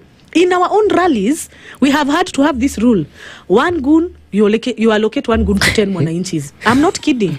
That is how we were able to enter Kisumu. In numbers, wananchi wali overturn, na wali we were so many. Waka overrun goons. So where we had 50 goons, we had 500 of us. Boldly. And our leaders were leading from the front. So wako nyuma, wako hapo mbele. Kama mawe zinatumwa ni wao the first recipients. And it's the same thing we will take in 2027 is if the IEBC is not willing to prove to us how they are going to, carry out this election. We are going to occupy physically. We are going to vote and stay there with our phones, record everything. Thank God we are in a social media era, and this election will be very much social media oriented. So we will go live, we will record everything, because hakuna venye tutaitikia. And at the end of the day, ukishindwa hapo, na unajua umekuwa kwa siasa, ukishindwa hapo kwa police station hivyo. Court processes are so long. They're so long, and before things can be overturned, it's a whole other fiasco. So what we're not going to do is allow them to have any strategies to mess around with our votes at the polling station level. Now IBC what have to kuti. And since they are back saying we need more money, is that a body that is ready to handle this election? Is it they're going even asking for marketing money? Kama marketing pesa wananyimwa. Ya kuhold election kama hii 2027 watatoa wapi? So kama hawana manpower ya kuensure hii itakuwa free and fair, we will help them, because we have bundles and we have phones and we have numbers. Thank God. Yes. You see, Abbie, I want to look at this from the perspective of Linda Bonanchi. We're going across the country. We are meeting the young people there, and there's a message that you're passing to Wananchi there. Ikifika day of election, we're here to ensure that you not only show up to vote, the 8 million who did not show up, that most of you who are also not registered, get out there and register. We vote and protect the election, right? And we also read these at a time when we're just from by-elections, and we've seen the performance of IEBC. From Linda Bonanchi, is IEBC a body that can be trusted to deliver the elections of 2027? From my own perspective, no. It cannot deliver. I know our principals are planning to have conversation with the IEBC to try and streamline some of our issues and concerns that we have. But from a young person perspective, I do not trust this body to deliver this election. And so it is very important for us as young people to conspire and see how they deliver it by fire, by thunder, and ensure that none of our votes are going to go to waste. None of all this mobilization and civic education we're having with the young people is going to go to waste. This is the last chance this IEBC have to prove to these young people that democracy can prevail. So it's a do or die for us. If we lose this election to a few of their discrepancies and a few of their inefficiencies, we are done. Young people will never mobilize again. And especially after what happened in June 25th. They have been very clear that they want this government to go home. If we cannot prove we can get this government out, and they show up in numbers and vote for their preferred presidential candidate, who, by the way, Linda Mwananchi, we are going to have a presidential candidate. You say that? Yes, now. we are going to have it. Okay. And so we've been saying it, only that, Okay, so are we seeing an Edwin Sifuna presidency? Oh, that man must go for presidency. Really? I say that boldly. Does he know that? Because he knows that. And I think Kisumu reaffirmed that to him. It was very important for him to go and hear it from the people of Baba, who is a father and as a political figure that mentored him. Every stop we were going, people were telling him, who told you? Pointing at him, directly telling him, we see you. It is you, Edwin Sifuna, no one else. Who told you will not have a presidential? There was such organic chants. I was pausing and just looking at it and I couldn't believe it. Yeah. And this coming from the, backyard of Baba, a space where, if you were to listen to all these leaders from Luo Nyanza, they were specifically just telling Edwin Sifuna, no, you're not wanted. And there was this intentional push to separate the Luo and the Luo community, but having such a reception for Edwin Sifuna in Kisumu, having such a reception for Babu Owino, a man who had been told you cannot step ground where you were born and raised. Who told you? Who told you? Who told you that we will not have a presidential candidate? Linda Mwananchi is going to have a presidential candidate. Is Linda Mwananchi a political party, or is it going to form a political party? It's a movement. And inside that movement, we have leaders from all political parties. We have Wiper leaders, even elected members of parliament from Wiper. We have ODM elected members of parliament. We have Jubilee representatives there. We have young people like myself that do not belong to any party. I specifically resigned from Jubilee party so that I can be able to support leaders that align with my beliefs and align with the ideologies I align with, so that I am not caged within a party structure. And the majority of our supporters are actually not ODM members. They are young people who have politically woken up and want to align and have found a home in Linda Mwananchi. And so this is a movement that is gearing up and preparing and mobilizing all members and people and Kenyans and young people that understand they need to liberate this country from the current regime that has continuously oppressed us and have shown us they do not have any agenda for Kenyans at the table. So it's a culmination of very many political parties, including new parties that are coming up, that like the People Renaissance Party, which has been championed by one of the principals who sits at the Linda Mwananchi team, and so forth. Yes. Okay, so it's interesting that you say that. I would like to just take a break, and then we come back and look at some of these issues, because it seems that there is an understanding across board of what people are actually doing. Yes. Are we saying that people have it clear in their mind that what they want to do today is to ensure that a different leader comes into place? And if that is the case, is the goal to bring in other leadership? So let's look at that. Abbie Zuena is our guest this morning from the Linda Mwananchi team. We're having a conversation about then, okay, after the rallies, then what next? Or is a current situation? We'll talk. We'll be back after this. This is the Situation Room, the only way to start your day. Traffic.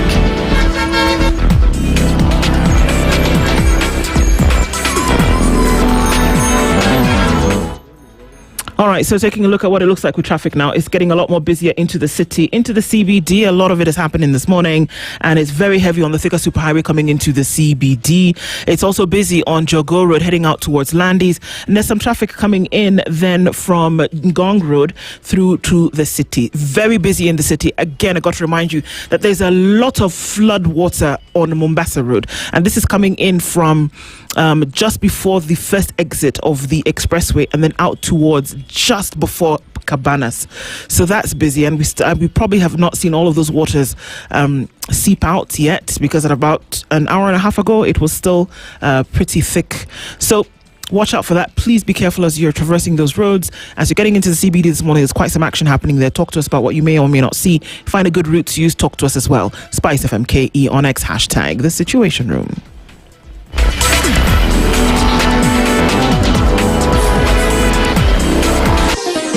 Chilled Spice.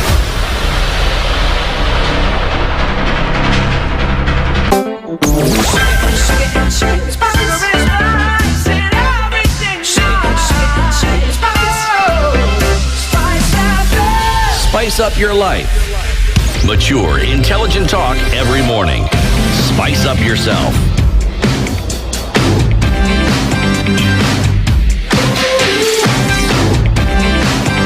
Mornings done right. 94.4 Spice FM, Nairobi. Our conversations continue this morning. Abbie Zuena is here with us from the Linda Mwananchi team. And you said, we're going to break, Abbie. You said that, yes, people know what it is that they want. The call has been for the longest time, well, don't tell us what you don't want, but tell us what it is that you do want so that we know where the country is going. And so do the folks who are, we're saying, bring in new leadership. Is everybody on the same mind, aware of what's going on?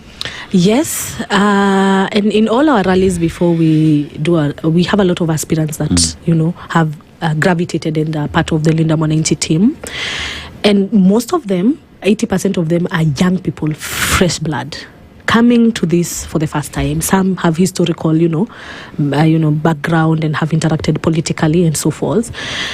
And our principals are always asking us, because you're telling us to go for these seats. Who's going to occupy these other seats? Are you putting yourself up to be elected, and are you organizing yourself politically for you to actually take up these seats? Because when we leave, we're going to leave a vacuum in Senate, in Bunge, and so forth, because we have very many leaders upscaling, going for governor seats, going for senator seats, and so who is going to occupy these other seats? And so these are conversations that we are having with our Linda Mwananchi Aspirants Forum. They're always having meetings at least once in 2 weeks to organize, identify themselves, plan how they're going to support each other. They even have their own separate activities. Maybe some may not have reached in the mainstream media, but they do. When we were having the Tukokadi, campaign for 1 month, our aspirants from the Linda Mwananchi were having theirs. In Westlands, we had Alex Matere. In Dagoretti North, we had Mokaya, and so forth. And we are even getting into spaces where we are having 2 or 3 aspirants going for the same seats. And so our conversations are being had. So these are within the movement, but they still belong to different political parties. Yes. So, for example, we're not saying that ODM has been left by Edwin Sifuna and others. So you can be a member of a political party, but you're still a member of the movement because there is something that like-mindedness that everybody then is sharing. Yes. And the beauty about being part of the Linda Mwananchi, this is actually the only movement I feel that accommodates young people on the table. And I know we've had all these comments that women are not part of it, but I attend this meeting with these principles. I sit in some of these meetings to give strategies, matters, communication, and PR, content creation, because our movement is very well driven on social media. That is our turf. That is our ground. The information we have ensured we have captured, because at the end of the day, there's nothing the team from the government side can actually debate us on. Matters ideologies, they can't win. Matters of what they have delivered, they don't have anything they can show on the table. The only thing that they can organize against us is goons. And at least that we even now have a strategy. 1 goon, 10 people. So we have been able to counter that, neutralize that. And Kisumu has proven that no amount of goons is going to be sent our way that we're not going to deal with. I'm going to commend the police service, because they got to a point in Kisumu where they just observed. They were like, okay, we're not going to interfere, we're not going to support any side. You maneuver your way. As it should be. As it should be. Leave us. If they've organized goons, let us just deal with those goons. You don't interfere and don't take a side. Just ensure there is order and there is peace and people are not killing each other. And they did that in Kisumu, and I felt I should have said that, because I saw how much they tried, and they really just ensured that everybody was able to, participate and ensure that. And Abbie, as this really happens, and you see the degree of anticipation, the kind of hope, the kind of gravity that these young people are coming up with. One thing that I keep asking myself is a so what question. We have heard you people telling us this is that, sisi ndio Sifuna, mimi ndio Sifuna, who told you? Then what? Where is the message? What is this thing that Linda Mwananchi as a movement is seeking to not just mobilize around, but is seeking to use as a ramifying message of hope? You remember, like Baba used to say, Tuesday, and Yes. so everyone is looking forward to that Tuesday. When he says, sisi tutakuwa na mkongamano, people are looking forward to that day. That thing is coming. So whatever you do, you are looking forward to listening to what Baba is going to say. Where is this message, particularly from the different areas that you're going around? Where is this message of hope? I struggle to pick it up. I think you struggle because there's a way historically, politically, messaging politically has been anchored. For us, it's different. When we went to Nakuru, there was a specific message we had for the people of Nakuru. Two key agendas and issues that touch on the people of Nakuru. I'm from there because I helped formulate the messaging for our principals. Was one, what happened in terms of extrajudicial killings in Nakuru, and a key case was the Brian Odhiambo case. That hits very core to the people of Nakuru. Till date, it's very, very fundamental for us. And the messaging around that was, we are going to form a government that allows you to earn a living, even as a fisherman, and not be worried about being dragged from your house by the police officers and being killed, and them saying, same case as Albert Ojwang, alijigongesha kwa ukuta za cells. We are living in the reality where when Edwin Sifuna says, can I just promise you I will not kill your children, we want that because the right to life is no longer guaranteed by this current government, and the legitimacy of any government is how they can protect lives. We are not trying to complicate messaging. We're just trying to make it as simple as it can be, because the problem that we have as a country right now is a software problem, and you need to go back to the preamble of the Constitution. And Edwin Sifuna has been very clear about this. But why we are getting lost is because we have geared away from the fabric of who we are as Kenyans in terms of the Constitution. We no longer recognizes it when he throws it onto our face. Right. We no longer do. Kenyans, are you saying Kenyans are used to the complicated now? Used to, I'm going to wrap it up in a broad-based, I'll say something about an ADCO, I'll put you at Bomas for 6 weeks. Meanwhile, Kenyans are saying, don't kill us. Feed us. Let us send our children to school. Let us go to hospital and get medical care. That is what simple is as that. And if you look at our principles, Kibagendi, very keen on health. Do we have a member of parliament that has fought for healthcare like Kibagendi? Literally, he was chased out of Bunge because of exposing what is happening in Sha. Going at it with Aden Duale, literally wanting to fight him physically because healthcare is not working. Education, Clive Gisairo is a guy who has demystified education into the simplest terms in all our rallies. Education is very key to him. Edwin Sifuna, we all know him, rule of law, democracy, let people thrive within the confines of the Constitution. We need to simplify messaging, gearing up to the next election, because the more complex we make it, the more we are gearing away from what we should ideally be doing as Kenyans. And so our messaging is as clear as that. Even as we gear towards coming up with our manifesto and so forth, it's going to be as simple as that. Because what this government has done is complicated so much and taken us away from the basic rights that we should be, enjoying as Kenyans. And it is so sad that we now have to go back to right to life. I mean, very, very sad. Everything that you talk about, like many would say, you talk about the software, and one would say the software and hardware that we do need is, we have it. It's the Constitution of the Republic. Because many say, rather, the fact is, we find ourselves where we are today as a country because we've chosen to look the other way, not to go back and look at what the Constitution is saying, Because here we're talking about if we are to borrow debt, right? It's for what and what's the process of us getting that debt and to do what? It is well stipulated in the Constitution on what that ought to do. We don't do that. Yes, we don't do that, We give promises and Nithi Bridge 6 times, Nothing much about it. So where do we place someone who keeps on speaking one thing and doing the other, and read that in the Constitution, chapter 6 on ethics, and you standing up and protecting that office? It is the Constitution that is there. So are we saying then that the Linda Mwananchi movement then is coming to reassure Kenyans that Katiba tuko nayo, and this is what we will play by? Yes. And I think that has been so clear, and the clarity that Edwin Sifuna has. Because I remember when we did the Busia and we did the Kitengela, he did a whole media tour and re-emphasized on that. And I hope one day you guys can host him so that he can speak it now that he's on another level. Tomorrow. The clarity that he has, even with who he has been as a senator, he has implemented the rule of law. That is why for him, roughing up the Samburu governor was not a matter of that I'm disrespecting you. It's you have literally, the Auditor General's report speaks about how you have misappropriated funds in Samburu. Uhuru. And he was standing there as a representative and as a senator who should care about how counties are using funds. And that is who the consistency, when people say Sisi ndio Sifuna, it's the ideology that of who he has been. Is that on June 25th, when members of parliament were trying to run through ambulances and hide behind I don't know where to get out of parliament, he was outside there telling the police, ini nyumba ya watu, waitikisheni waingie.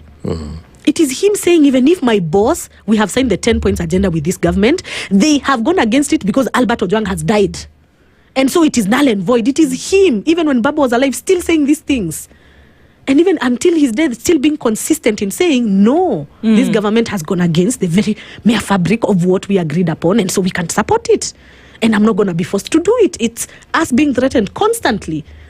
And we go through it and still consistently going out and meeting people and having conversations on county levels, understanding their issues. Absolutely. In Kisumu, the messaging was very different. Babu Owino, that was Babu Owino mobilization. And even if you listen to his speech, he spoke to young people and told them, if you're not on the table, break it. He knows, he's experienced it in ODM. He's had to break the table and form his own table with the Linda Mwananchi team. And it's them also implementing what they preach. It's ensuring that even on this team of Linda Mwananchi, young people are there. But Abbie, this breaking, is the breaking of a table, is it a figure of speech, or is it a real, like taking it to the table and banging it? Because I think that if you look at opportunities that are out there for the youth, there are many, many ways in which young people can actually come forward. And you are a living example. I met you many years ago and you're just seated at the back of the room there. And today, Abbie is a front face. You are a figure that is ramifying political, tendons in the country. So what are the spaces for breaking this table? Because when Babu says break the table, you can imagine, we are walking in and breaking the door, breaking the gate and going for the table and breaking it. As Linda Mwananchi, what are these open spaces where youth can actually come and quote unquote break this table and plug in? I think when progressively and positively. I think when Babu says break the table, he's talking to young people across all divides, even in the corporate world. I have served in the real estate sector and I had to break a few tables to emerge and become somebody who is hard and also form my own tables so that people can come and engage from my own table.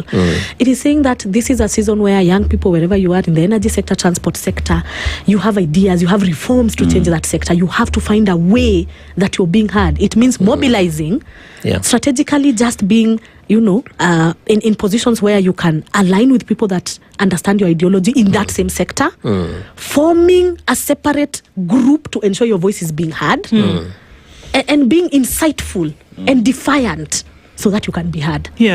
Because young people have always been told that, and we've been in these spaces. You are told, no, we've agreed this, you implement. But we have go to a point as young people, we are the ones saying, no, we have formulated this is what we are implementing. Because young people, this is their season. And if somebody misses it, even in elective positions, if somebody wants to vie, 2027 is the season to vie. This is the season where you can actually take that seat that you wanted to do and change it from inside there.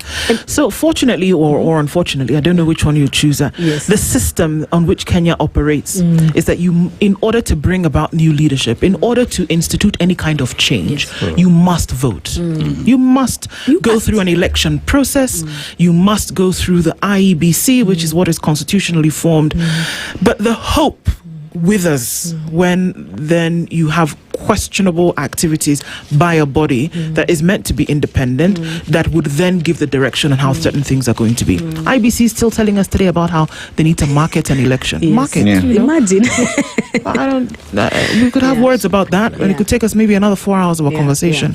But if we have a body who's still telling us that they need to market what? Their existence, market the fact that people should register to vote, should go to the polls. By now, the registration conversation is in the hearts and minds of everybody. I mean, it's all over. I mean, again, thanks to folks like Ademba, who's come out and says, you guys, this is actually something that you can do.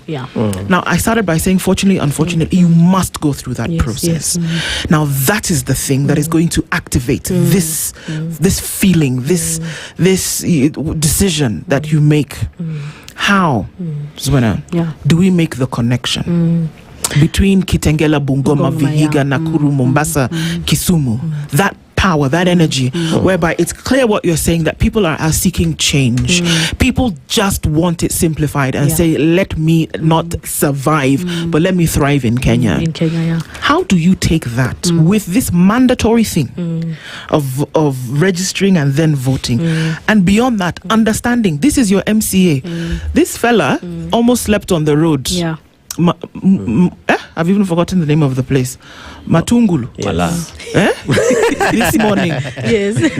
And it was clear that if representation was taking place at the very basic level, his car would not be swimming. Yes. You see what I'm saying? Yes. So there's that atmosphere. It's charged, it's exciting, it's a wind that's blowing. But how do you take it and funnel it to whereby we are saying your ward representative in Matungulu needs to then have been able to take this thing to the next level, and that's the person that you want to vote in. It's not just being in a stadium or at the grounds and then at the end of the day everybody goes home. How do you translate it? Because this is where the rubber meets the road. How do you translate that? Take that inertia and put it in a thing that will finally start to make a difference. How do you do that? I think maybe what is usually not in the public eye is the preparations we do before our rallies. So there's the advanced team that goes, myself included, and everybody is designated to meet specific group. I specifically meet TikTok creatives for a reason, because TikTok has become a very powerful tool of civic education. And I meet young people. And we sit in forums and we educate them and have conversations around how they should now center their civic education towards what is the role of an MCA, what is the role of an MP, what is the role of a senator, what is the role of a governor. And you'd be surprised, these young people on this grassroots level are so aware. You get there and they say, huyu MCA yetu kwanza lazima aende. Tumesha identify mwenye ataingia kwa sababu hajafanya hivi na. So it's not even that exhausting to start from scratch. They know it. I think there's an awakening that happened in June 25th that made young people now start looking. They trickled down the accountability processes. We met creatives in Vihiga County. There were 20 of them. And they were already telling us, as we already have a lineup, I shared that video on social media, and they were telling us the MPs that first and foremost voted yes for the finance bill. You know that is their marking scheme kwanza. They are like, kwanza hao tunatoa, Zuena hao tumesha agree tunatoa, na kuna hawa vijana wamejipatiana na tunataka tuwapatiwe platform waongee kwa rally. And so what these young people are doing, they are already aligning and strategically organizing themselves and doing a lot of civic education. And they're facing a lot of challenges. Like in Vihiga, they're telling us their parents are the ones who decide where a family should vote. But they've decided what we're going to do. We're not going to argue with our parents because it's becoming toxic and it's very exhausting. We've agreed to just concentrate on young people. We'll ensure as many young people as we can in Vihiga understand who we need to vote for on MP seats, MP and so forth, and how we need to do it. And ikikuwa mbaya, tuta make sure tu wazazi wetu hata show up kuvote. It is as serious as that. But I have heard it from the ground itself. Wow. And so having these meetings prior to our rallies, because if we're having a rally on Saturday, on Sunday, there's a team already on the ground on Tuesday. And we incorporate a civil society as well. Like in Nakuru, I worked with tribeless youth by a lady called Shiko Keheka. I was there 4 days before having conversations with them because they participated a lot in the June 25th Mandamano. So you have to bring them because there's a voice they have that is more important than us politicians. Because me, I'm going there for tunaleta presidential candidate. Shiko will tell me, Abbie, relax kwanza. When you guys come and do your rallies and go, there are things we deal with. And this is how we need to. So having that roundtable conversation in a panel of people that are set apart from being politicians is really helping us have conversations on the ground level. Because those ones need one-on-one conversations, not necessarily rally-based. And then now the rally comes and reinforces the message. And then also fronting these aspirants that we have identified as people that could lead and giving them a platform to meet these leaders, be mentored, have even meetings with them in Nairobi and present themselves in the rallies is also helping. They are not perfect, these young leaders. Like you give somebody, like my first time I was given a mic, I panicked. All I did was sing a song, Yote Yawezekana Bila Ruto. I was so panicked. I had like 10 points I needed to play. Later I was like, guys, sikusema ile. But with time, you sit with these leaders, they tell you, no, Abbie, you have to have 3 key messaging. Don't overdo it. In each rally, you have to have one messaging that you say constantly and let people get it.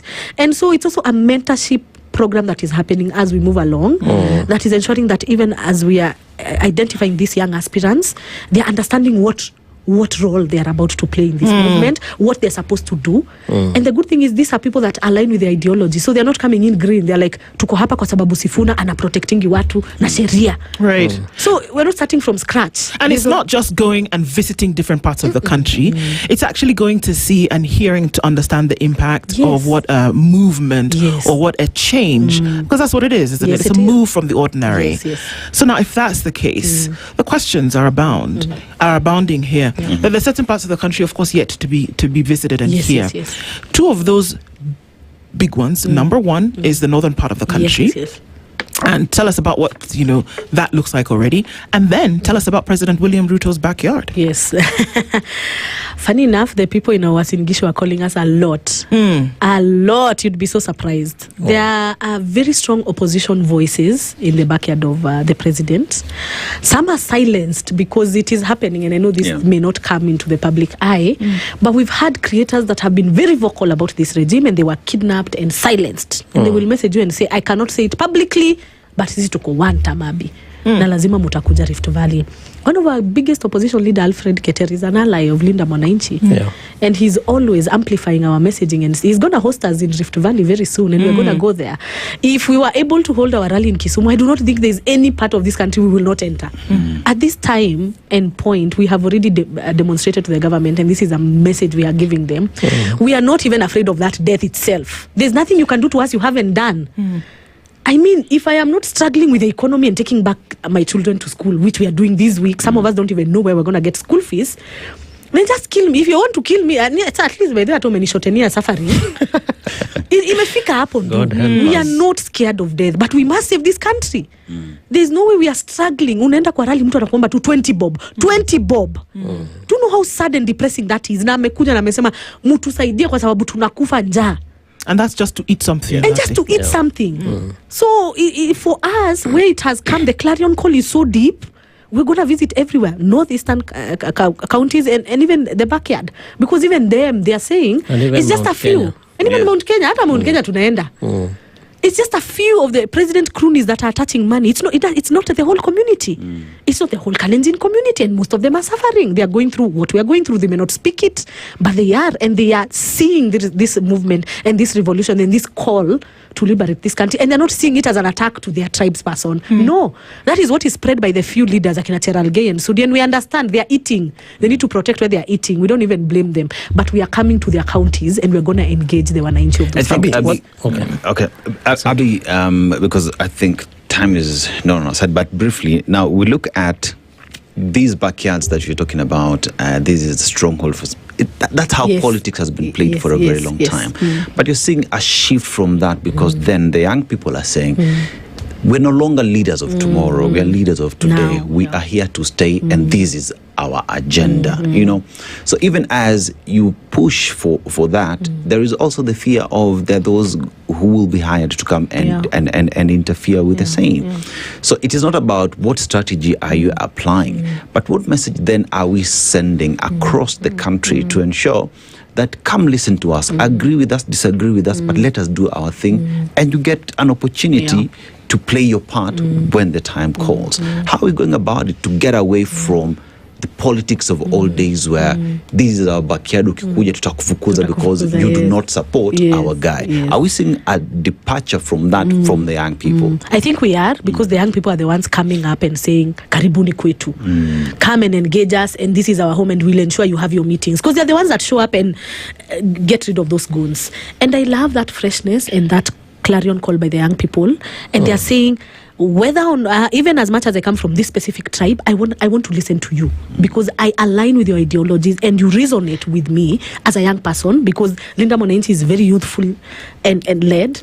And being led by somebody like Senior, His Excellency Governor James Orengo, guiding us, somebody who's actually seen the most hate in this country by aligning with Baba. There is no hate James Orengo can see that he hasn't seen as a very senior Luo leader, having been castigated alongside his former friend and brother.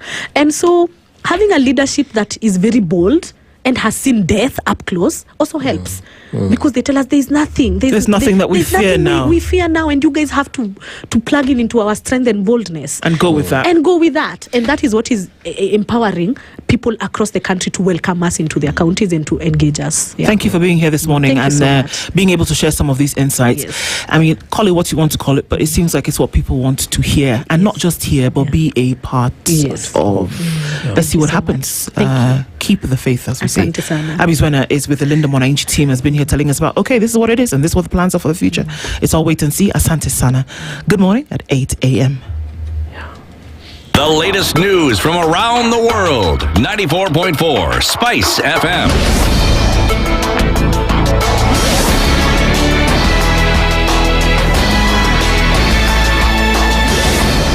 Good morning. This is the News Wire. I'm Leah Ubaga.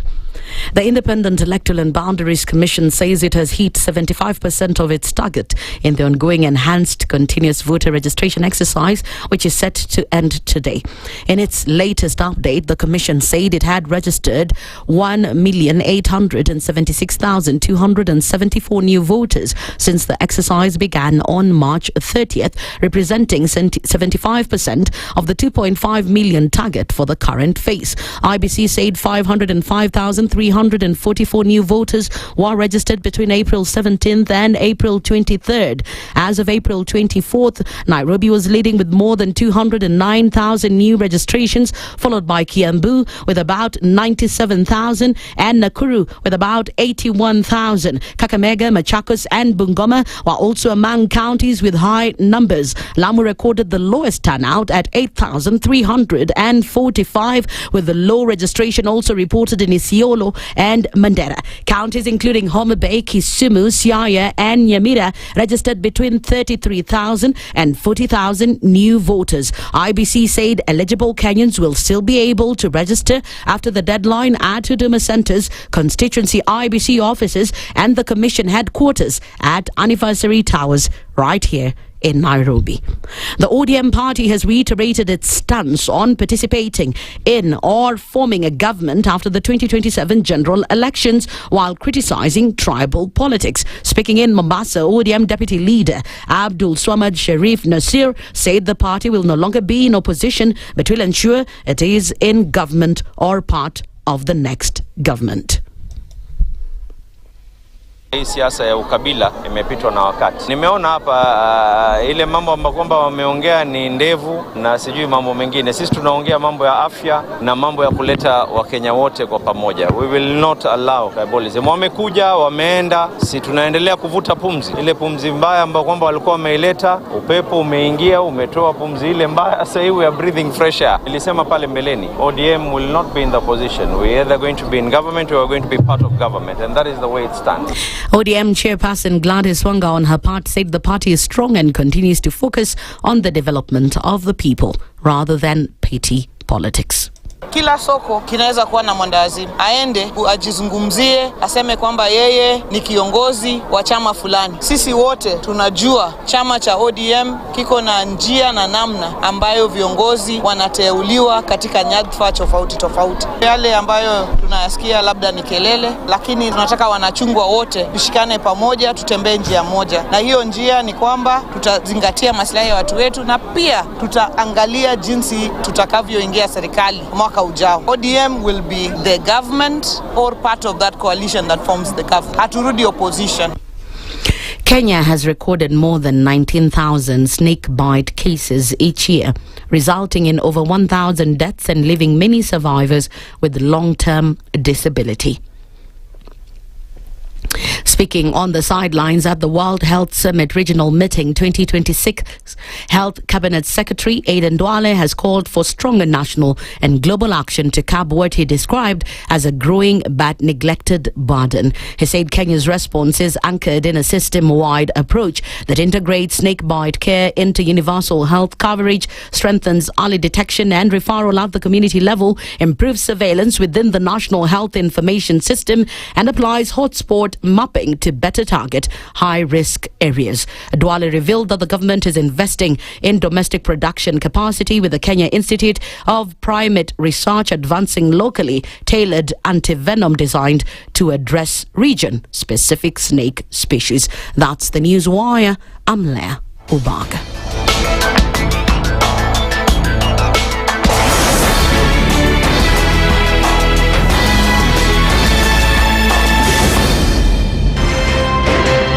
One of the things that are in our country is negative ethnicity.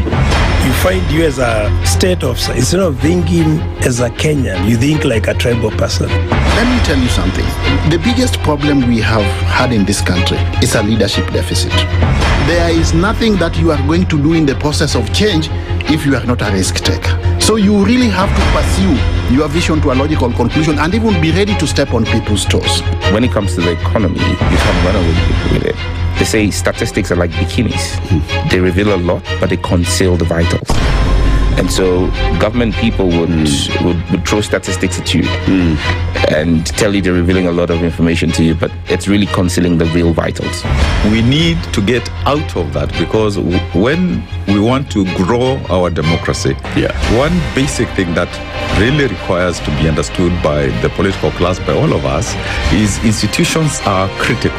This is the Situation Room, the only way to start your day. The following takes place from 6 a.m. to 10 a.m. every weekday on SpiceFM. Members of parliament, they go to settle, they just promised they get given tea, mandazi, and 100,000. That's not development. External borrowing, 589 billion. Are we on the same page? What did parliament pass? If anything happened to our president today, God forbid, that man would become president. Na ndio alilenga hizo stories za Shakahola. The real thing is our constitution has only one person who is accountable to us. This is the Situation Room, the only way to start your day.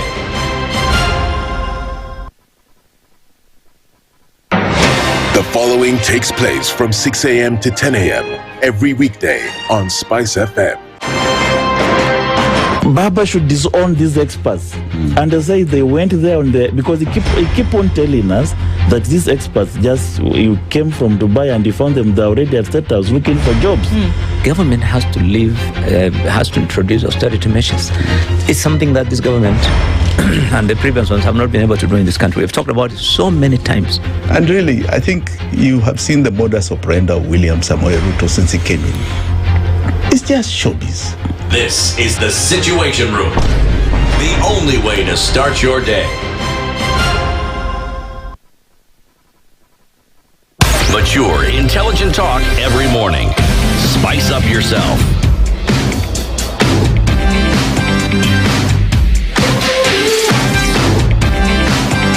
Mornings done right.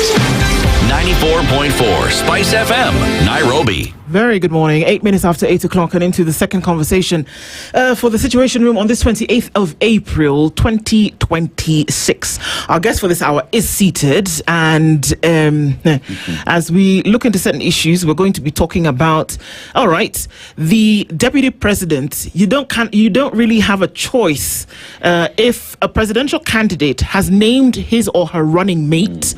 You choose this person based on his or her selection that has been made by the presidential candidate. So you vote in two-piece as the presidency. But the questions abound already. This person must be the deputy president. If not, then not, then why not? Well, Odhiambo Otieno wants to tell us today that there's certain parameters that must be met for somebody to be a running mate at the presidential level. And those are the things that we're going to be talking about this morning. First of all, good morning. Good morning. You're well? Absolutely. Good to see you. Good to see you too. I wanted to greet you in vernacular, but then the greeting has just disappeared, and I will not that's exactly what I wanted to say. And if it were you, how would you answer? Abbas, exactly. Very good. You see, now you've answered all my questions for me. A lazy approach to all of this. Yeah. Good to see you. Before we get into this conversation this morning, Dennis has taken us to Equatorial Guinea. Yes. And in Equatorial Guinea, there's a gentleman called Teodoro Obiang Nguema. He's been president for 47 years, since 1979. Older than you. Is it? Yeah. You know, it is also a country, the only African country that speaks Spanish. but they also speak French and Portuguese. So what that has done to the citizens of the country is, in diplomatic circles, because they're able to speak different languages, they stand out, especially in the continent, right? But it's a country as well that is rich in oil. But that oil, like another African story, it goes west, then you buy it expensively. So one hopes with economic opportunity that lies ahead and with the problems that the world sees today because of the Strait of Hormuz, perhaps they become the engine or they become the power that Africa needs, right? But let's go to the proverb. Right. He who listens builds a house. He who talks tears it down. How would you interpret it? He who listens builds a house, but he who talks tears a house. In the construct or concept of building, you require more of action, unlike talk. And in the consequence of the opposite is that when you talk much, then you invite problems. And so you tear down a house. Yeah. Which problems? When the letter could you talk much, but you invite problems. Which problems? Problems. I don't doubt that those problems might surface as we have this conversation. Okay. So somebody asked that question yesterday, and when I read because on a different forum, and I read the question, and the first thing that came to my mind was, oh, what a dumb question. But then I thought about it a little bit more, and I said, actually, you know what? It's actually a very intelligent question. This person was asking from a place of ignorance, and not ignorance, deliberate ignorance that they didn't know. And they really wanted to know what the situation was. And I thought, this is actually a good question. A lot of us may act like we know, but we do not. Do you vote for the deputy president? And I thought, obviously, because, but it's not obvious. This person essentially is the choice of the presidential candidates. That person is their running mate. So if you're voting for a Dennis and Kevin presidency, you are voting the already pre-packaged choice for deputy president that the presidential candidate has made. So if that's the case, does it matter what you think about who the deputy president should be? Yeah, it does. Okay. It does in so many ways because the deputy president is not just an ordinary person. And first of all, let's start from the infrastructure of the constitution that then defines the presidency as is. And you find that in that infrastructure, the deputy president is now not serving at the pleasure of the president de facto, but of course we know that they serve at the pleasure of the president. But in law, that's why today Rigathi is in court trying to canvass his impeachment. The deputy president now must be elected together with the president on a ticket. So it means it does not give a chance for monkey business, because initially the deputy president position was used to balance what I call the concept of the saints and the sinners in power. And that is that the president must always stand out as the saint, and the people around him must always be the sinners. And the deputy president, vice president then, will then be one of the biggest scapegoats, that in case anything huge happens that is going to hit the president that's beyond the ministers, it's the deputy president the vice president then that will take the heat. Today, the incumbent president is being held on account for so many issues which he took the heat for on behalf of President Uhuru. Remember when the question of debts, Raila was raising the question of debts when he was still up, and President Ruto, then deputy president, went to one of the media houses and told one of the interviewers there that if you want to ask about the question of debt, look at me in the face and ask me. I'm the one who understands the question of debt. So basically is the final buffer zone to the presidency. So it implies you must, as a voter, you must think carefully of who then becomes the deputy president as well, because this somebody is literally the heartbeat away from the presidency. Right. And just to expound that further, in the instance that Martha Karua and Raila Odinga made it to presidency, today Martha Karua would be the president. So then that calls for it to reflect that anything could happen to the president. The president is a normal human being who goes to the loo like everybody else and eats like everybody else. The only difference that he has a higher responsibility in terms of decision making. So as you go to think about a deputy president, then you must also understand that this is a potential president within that term. Okay. Not only because they are waiting for the president to pass, of course, it's not the wish, but it's because they can also impeach the president, especially if that deputy president has a lot of power, and we'll come to that in the factors that will make a presidential candidate choose a proper deputy president. But we still see this to basically shorten Odhiambo. Right.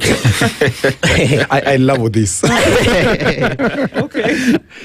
You say that there are factors that are looked at. Yeah. That probably the Mwananchi might not be aware about, and that they actually carry the day. Yes. In developed democracies, not that Kenya is not developed, those factors seemingly carry the day because it is a group of, clean people who sit around a table, probably robed in white robes, and they decide that so-and-so is a deputy president because of 1, 2, 3. Here in Kenya, as much as you more or less imagine that we still dissuade off the political aspect, yes, but it is a balance of power. If you probably look at President William Ruto now and his former deputy, yes, we are even told that there were issues when they were agreeing, and that the person who is the current deputy president should have been the preferred heir. The preferred DP then. So what is the difference? Whether there are factors, whether there are how feasible is it that they can work in a political context like Kenya, where the number of people that you can put in a basket, and now people are registering left, right, and center. We are asking people to go and register. That is really what carries the day. Ultimately, is the vote and the money. So, what else beyond that? Yeah. So let's go back to 1998 or thereabout, when President Moi finally did his last election win, and then from there onwards, there was nothing about what I call a fiat kind of choice and fiat kind of management of the deputy president's position. You remember at Kasarani, I believe you are older than me then as now, you must have seen President Moi tell the then Vice President George Saitoti, Bwana Saitoti, kama jina yako haiko. Because Saitoti was to be on the roll of the presidential candidates. Okay? And that then ushered in something new because Raila moved with Saitoti and Team Kalonzo and went to form NAC. Now from that day, that's around 2002 now, 2001, 2002. Yes. When the NAC coalition was formed, the arithmetic of politics in this country changed forever in terms of who becomes the vice president. It was no longer an appeasement, or not really an appeasement, it was no longer a token that the president would give to a particular community to bring them on board. It became a tool that then the president had to use to win an election. Because remember, in 2002, the person who was selected as the deputy president, the vice president then, was Kijana Wamalwa. Although, if you look at the infrastructure, then again, of the politics, Raila Odinga stood a higher ground above the vice president. Yeah. And that's why there was that making of a prime minister's position. Now, come to 2007, the same thing. The same thing. Because Kibaki went to election without a substantive deputy president. But he had to balance out after that. He had to bring in Kalonzo very fast to balance again the situation. But now 2013 moving forward, the constitution that you have in your hand tells you something different. That now you're not going to use this thing to balance out anything. Now we just have to use it to calculate. And then with the tightening of our election laws and our election procedures, we have shifted from an absolute rigging, and I believe the absolute rigging that happened in this country was in 2017. That was absolute rigging. Okay. We've moved from absolute rigging now to Ndu's son becoming a president of this country. Anybody who is born in this country today can become a president because the IEBC as is now is not something you will tinker with very easily. And if you do so, we have the courts, which will of course put a stop to your nonsense. So that one then tells the presidential candidates that you have to do your calculation. Now we are moving from theory to math. Do the math and then let's sit. But also with 2022 election, there's something else that has developed about the deputy president's position. That then we have to understand, how do we arrive at election of a deputy president as a presidential candidate, so that we don't end up with a deputy president who is very easily impeachable. Okay. Now, those are some of the factors that I want to look at, and I've given a 7-point analysis of how we are going to look at this. And number one, before you get there. Sorry. Before you get there. You just mentioned that the deputy president's position, right? Yes. Before has been used to balance the equation, right? On how one wins the election. But one would say it is the same thing that happened even in 2022. You know, it is, I come from this region, I have the numbers. The other region has numbers, and I will give them the position so that they come with the numbers and I get to be president. So it's, as much as it is going mathematics, still it goes back to balancing the equation to win an election. Of course, of course. It goes back to that question of balancing the equation, but not as a token. Now as a subject of math, to have an equation that is balanced, okay? Not to just balance the election, but to use it to balance your calculation into the presidency. Okay? Now look at 2022. Some factors came at play. Number one, in this country we've said before, and it is the fact up to this moment, and we're about to see it in 2027 being challenged with the Gen Z veto vote, which I suspect will have an impact. We've had it that 3 major tribes swing the elections of this country.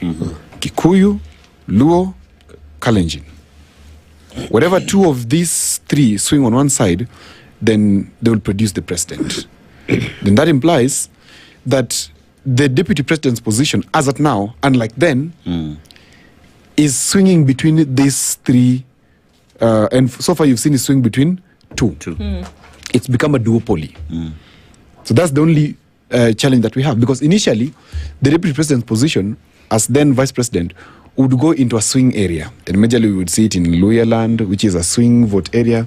We would see it in Cumberland, which is a swing vote area. But now, it's become a bargaining chip for the duopoly between Kikuyu and Kalenjin. That's a fact from 2013, that Ruto was the deputy president, coming for the Kalenjin, Uhuru the president. Now, he's the president, he removed Gachagua, but he's brought in Kindiki. Why is he not going out of that? I will tell you why. The first fact is the Mount Kenya question. It is still at play because data tells us so. It is not at play because it is our bad manners. Now, if data tells us so, that Mount Kenya, up to this moment, controls about 20-30% of the Kenyan voting bloc, okay? It means you can't just ignore them. You must talk to them. And now, let's put it in further context. We are having Rigathi Gachagua, who I can say here today, confidently, that his case in the courts will set him free to contest for presidency in 2027. I can say here today. You think that's what? And we will come to talk about it when it has happened. You think it's a strategy that he's playing now? It is a strategy that is playing out. Okay. Yes. One thing that I want to ask, because we want to get to the 7 points that you talk about, because we're looking at those points that will actually, from what you say, will make up should be the things that a candidate should choose in his running mate. But before that, right now, people are playing Monopoly with this position, and they're saying, well, we have to have it, and it all came from the Tunataka power. If we are in this broad-based thing together, then the deputy president position must be ours, or it must be ours, or it must not be, or it's already a done deal and it remains with us. The names have come out there. But it seems that people are jostling for this position because they want to be seen and heard from a political party point of view. Is it a toss-up? Is it a position that should be used in a toss-up where they say, okay, well, if you're going to retain the presidency, then at least give us the deputy presidency? It doesn't sound like it has anything to do with how the country will be made better. It doesn't sound like it has anything to do with how presidential politics will play out or how presidential policy will be laid. It doesn't sound like it has anything to do with that. Should we be concerned? Well, it does and it doesn't. It doesn't to the extent that this is a political calculation. And so let us excuse first the technical bit, ikae nje kidogo. On this end, we're looking at the politicians deciding for themselves what is in their best interest, okay? And we are sharing with the people so that they understand that the politicians normally really don't care about them when they're making their choices. So as they make their choices, the first interest that they're looking at is their own. That if I take Aseto and work with him, I'm certain Aseto will give me A, B, C, D, which I will share. But then number 2 comes the question of who is the deputy president? Now for the people. So first, the deputy president is for the president before for the people. Yes. Then the people come in. How do the people come in? Now we look at, is this a politically charged person? Or is this a political technocrat? We are first moving from a politically charged person, a polarizing character like Rigathi, and we are moving to political technocracy, where we are saying we need a deputy who is a stable character around the president, who has the emotional intelligence around the president, and who, apart from advocating for the interests of the people, also balances so that the presidency remains stable. Okay? So yes, it is one that the people, the presidential candidates don't really care much about you when they're making that decision. That is why President Ruto disregarded these people and told them, you know what, mmechagua Kindiki, lakini kwa ile hesabu yangu, the mobilizer, the tinga, who can help me move Mount Kenya, ni huyu, Rigathi. First is his interest before the interest of the people. Then later on he says, okay, now we've crossed the bridge. I don't need this guy anymore.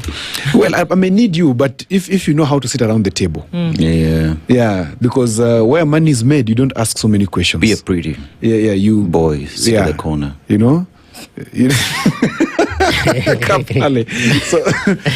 So he realizes, moving forward, this guy seems not to be speaking from the same side as me, because we must first fight as a team before we do our things inside. But again, in that question of the presidency, the other point comes, it's a mathematical question of the ordinates. You know how the ordinates work? Where we talk about X, Y, and where they meet. So when the president is the ordinate, you cannot subordinate him. Now when you subordinate him, what does he do? He gets you out because you're not balancing the equation. And that we saw then. So deputy presidential candidates must have that technocracy, know-how. They must not only be politicians, but they must also be people who have an understanding of how the government runs. Rigathi knew how the government ran, but I think there was a problem. And that problem is, if you meet a self-made man, know you are staring into the horrors of unskilled labor. Repeat that again. But if you meet a self-made person, know that you're staring into the horrors of unskilled labor. Who made you is a very important question. So then the first factor was the Mount Kenya arithmetic, which as at now, I've said that the duopoly of Kenyan politics leaves it as a preserve of Mount Kenya. In 2027, I don't see somebody else coming from outside in the question of President Ruto. In the question of Kalonzo presidency may come up with the deputy president from Kikuyu land as well, unfortunately. Why Kalonzo? He has not even indicated that he wants to run. Of course, we're just analyzing, right? Okay. Yeah, we're just analyzing. We're just trying to speculate. Hypothetically speaking. Yeah, hypothetically speaking. If he contests, which I know he will. Okay. And the game at play, which I see happening perfectly, is that the courts will, as I've said, set Rigathi Gachagua free and say, no, this thing was done wrongly. You know, and this impeachment, etc. So now it can't apply backwards; it applies forward. Yeah, it has many flaws. So then Rigathi is set to contest. Do you think Rigathi will agree, if he has the chance to contest, leave for Kalonzo? Okay, maybe not. It's a question for thought. Okay. And I can tell you that we will come here and discuss it when it happens. Yes. So when he's set free, then Kalonzo, choosing from the mountain, cannot function for him. It will not work for him. Because then Rigathi at that time is contesting for presidency. Which means Rigathi must then look for somebody else. Unless a miracle happens and they say, tunataka kuachana na ulafi wa siasa. The greed of politics, we are putting it aside and we are going the 202 way. Okay? Then that brings us to the next question. What if Sifuna, who my friend Abbie has now shown us clearly that they're going for the presidency, then who does Sifuna choose as a deputy president? Then Sifuna is the only person who switches off the Mount Kenya card completely because he's operating in very new waters. And those new waters will make him choose a deputy who cannot be identified from a tribe, who will just be seen for who he is or who she is. And I highly suspect it will be a she. Okay? Now, which other candidate do we have? Wanjigi. Wanjigi, of course, has Willis. I don't know if that's going to change anytime soon. And I think that is it so far. So let's look at the biggest contender. But if what are you talking about? The other people who are running for the presidency. Like who? Matiang'i is running for the presidency. Maraga is running for the presidency. Martha Karua is running for the presidency. In the last conversations that they've had over the last couple of days, they talked about the fact that when I run for president, this is what I want to essentially do and fulfill. Maraga is quite a good candidate. Is the fantasy boyfriend you'll never have. Or fantasy girlfriend you never have. You know that this is the best. You know that this is what I need. But you're gonna take the bad boy who's gonna make sure because he's not abusive enough or he's not dramatic enough. You're like boring man. Let me get Aseto. But I'm wondering, Odhiambo, because when you talk about all the presidential candidates, and then you get to Jimmy Wanjigi, the running mate is neither Kikuyu nor Kalenjin. Yes, because Jimmy Wanjigi's substantive is who? Is Kikuyu. Then he goes he already has a Luo running mate. But I don't think that's even in his agenda in terms of the tribal card that he's playing here. I think it's very clear what the position has been. That if you don't fix the economy, then you have no business looking for a position of leadership. That is true. That is true in terms of what he's looking for the people. But I'm saying what he's looking for himself. Who do you think Wanjigi can work with for himself? It is Willis. For now. Something may happen, something may change. But can we look at let's dump in the horses, hypothetically, and leave the donkeys away. Okay? The horses in this race for me, so I could be wrong, one is President Ruto. 2 is Kalonzo Musyoka. 3 is Edwin Sifuna. Okay? So these are 3 horses for me. So I tie it down to the 2 main horses. Okay. Who is President Ruto, and then the united opposition in the name of Kalonzo Musyoka. But that card is about to be spoiled with the setting free of whom? Of Rigathi Gachagua. Oh, let's take a break. We have to take a break so that Osido can breathe and then ask his question, because he's wanting to understand why Odhiambo is insisting that Wednesday will birth an opportunity for Rigathi Gachagua to be set free and then he will run for the presidency. Osido is not quite convinced of that particular space. This is the conversation that we're having this morning. And then we'll hear what those 7 points are at some points. That if a deputy president position will be taken, this is what they should have, and this is what the presidential candidates ought to be looking for. 27 minutes to 9. You don't want to miss this. Don't go away. This is the Situation Room, the only way to start your day. Traffic. All right, it started out as a busy morning, so whatever was happening on Mombasa Road more or less has been those waters are now slowly dissipating, but we still have quite some traffic, and it's heavy just before you get towards that next gen area and then out towards Haile Selassie. So that's busy. It looks like it's going to hold for some time. Also then the CBD is crazy with traffic this morning. As you're coming off of the Pangani underpass through towards Murang'a Road and then into the city, that's busy. Kirinyaga Road is taking off some of that traffic, but it's heavy coming in from the from the Globe Cinema roundabout and then onto Moy Avenue. There is traffic on James Gishuru crossing over towards the Red Hill Link Road, and inbound traffic is a nightmare. As you come off of Ngong Road, it's busy here. Waiaki Way is also crazy as you get towards Westlands, so the CBD is a bit of chaos this morning. So if you don't have to be in the city, don't. At least not for now. Let's keep an eye on things and keep moving still. SpiceFM KE on X, hashtag The Situation Room.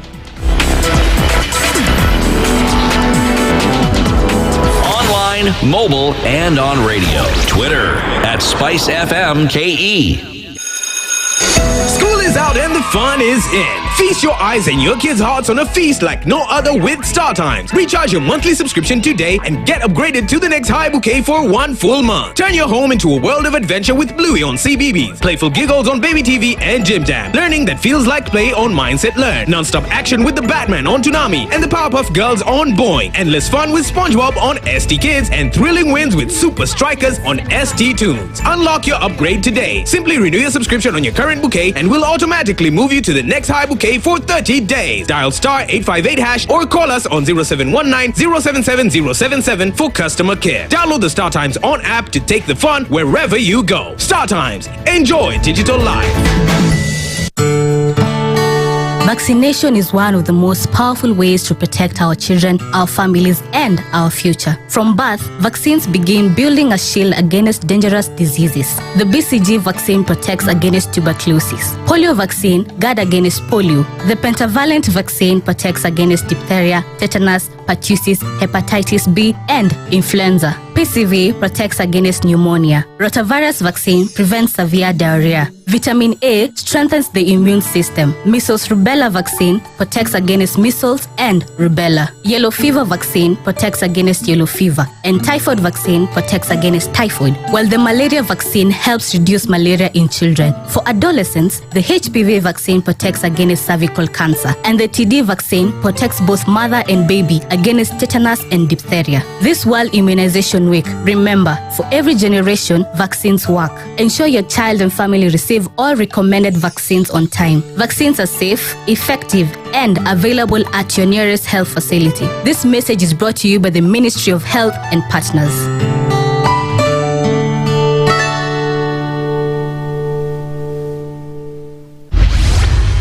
Mature, intelligent talk every morning. Spice up yourself. Mornings done right. 94.4 Spice FM, Nairobi. Okay, it's 24 minutes to 9 o'clock with Ziambo Teno this morning, and Osido has a question, and then we're getting to these 7 points, and these are the 7 points that you believe a presidential candidate should look for in a running mate.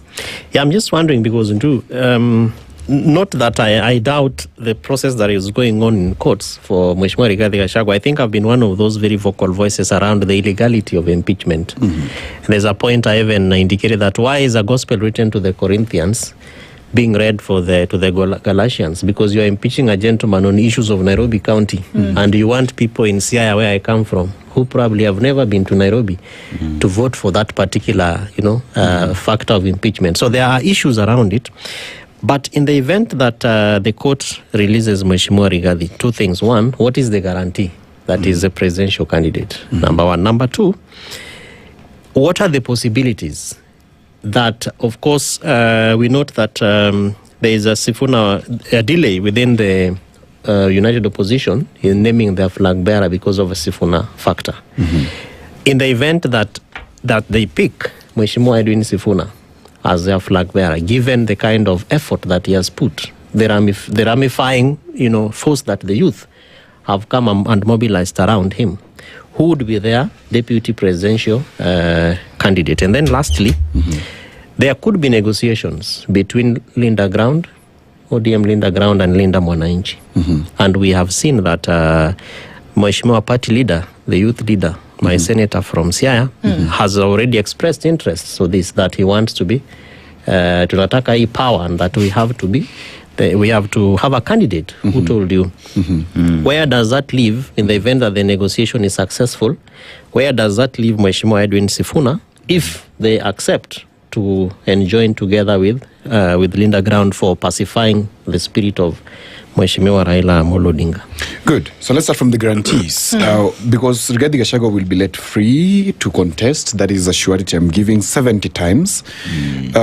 When he's let free, his ego, is proven beyond doubt that he's a man who pursues himself. In my view, politically, he's a man who is in his 40s, 45, thereabout, having serious midlife crisis politically because he's finding himself at that time. And it's a very serious moment in life. For those of us who have hit 45, we know what happens there.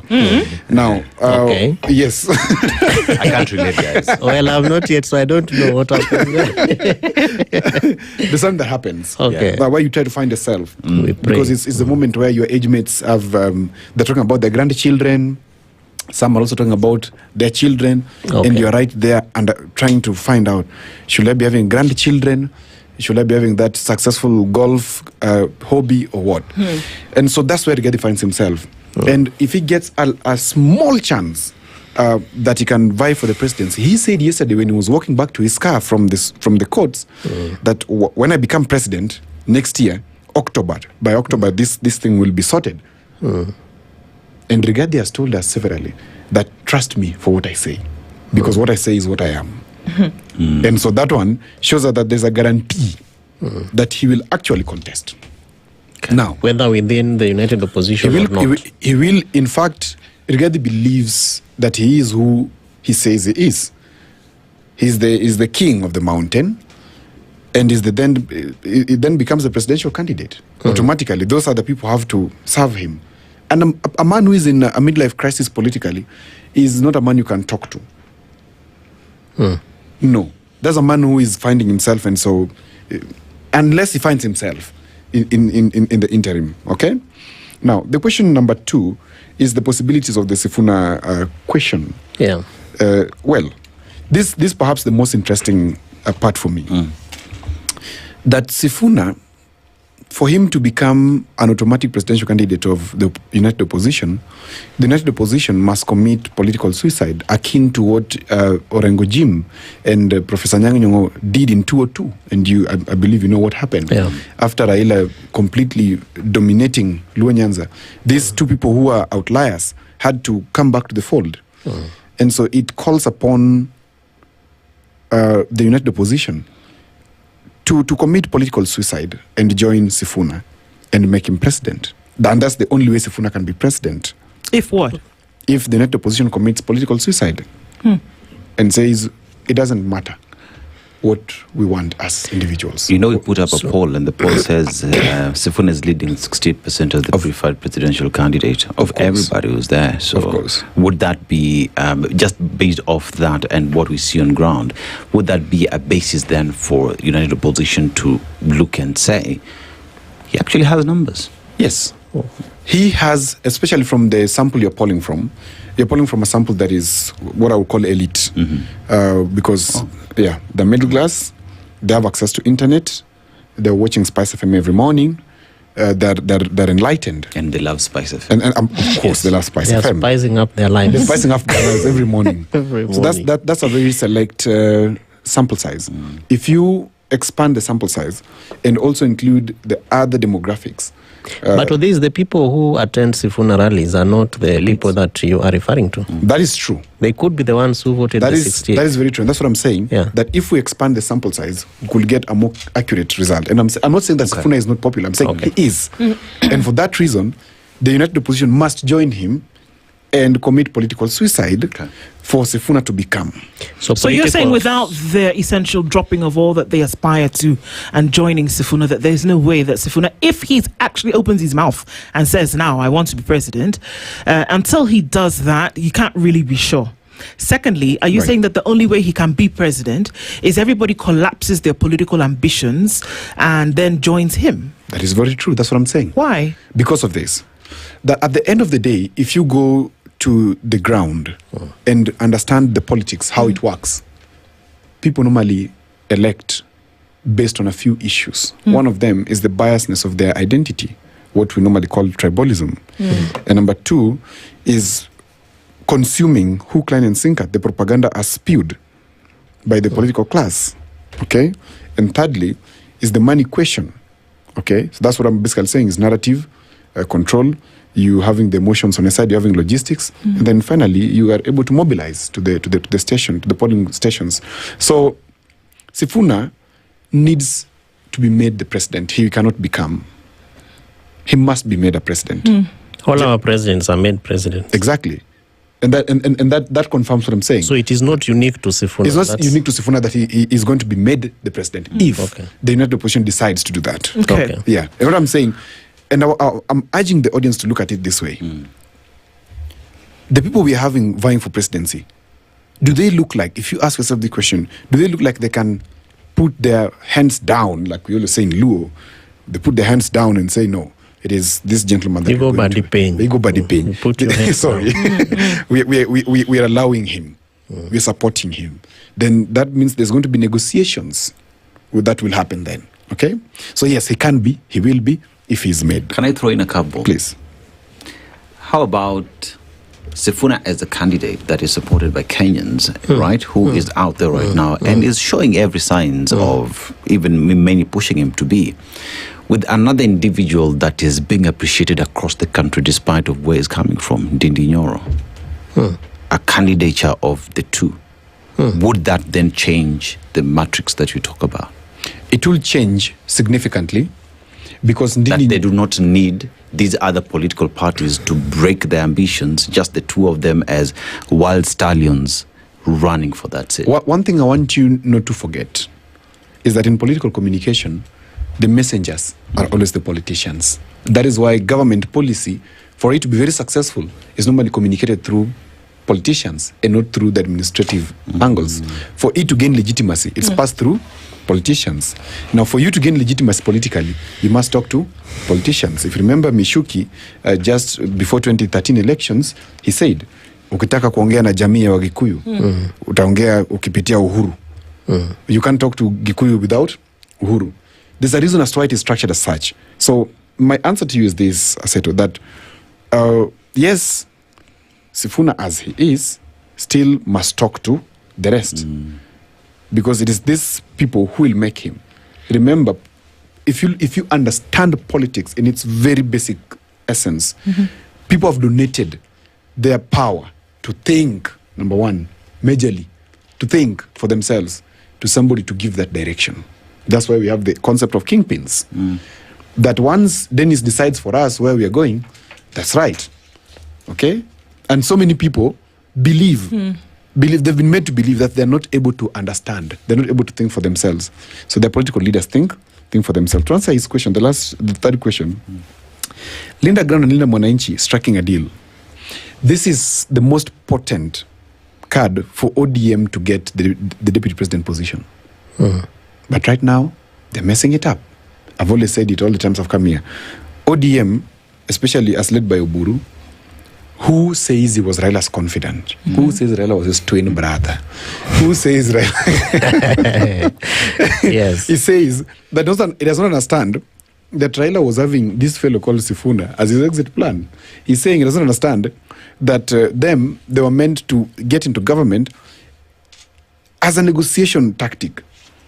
So, as at now, you can see all the things that are happening in ODM. They are very much dismissive about Sifuna. But today, ODM to gain legitimacy, to regain legitimacy, what has to happen?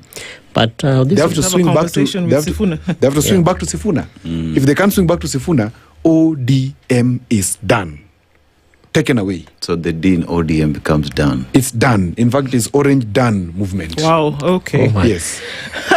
I'm wondering because you mentioned that Mheshimiwa Sifuna, again going back to the Sifuna factor, has to speak to some political big heads. Yes.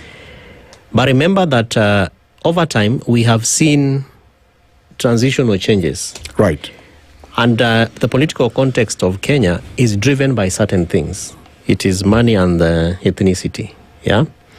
There are people who cannot vote for certain people just because you don't come from my area. But if you look at the votes, like as it is right now, and earlier on you alluded to a swing vote, and you mentioned a tribe as a swing, two tribes, yeah? Yes. But I see a silent swing vote. The 8.2 plus million who did not vote in 2022.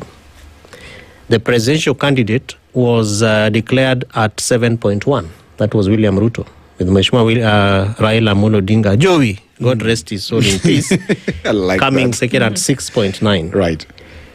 If Mheshimiwa Edwin Sifuna whips up this digital vote and says, I'm not talking to anyone else, I know you want to negotiate, but I want to talk to the voters directly.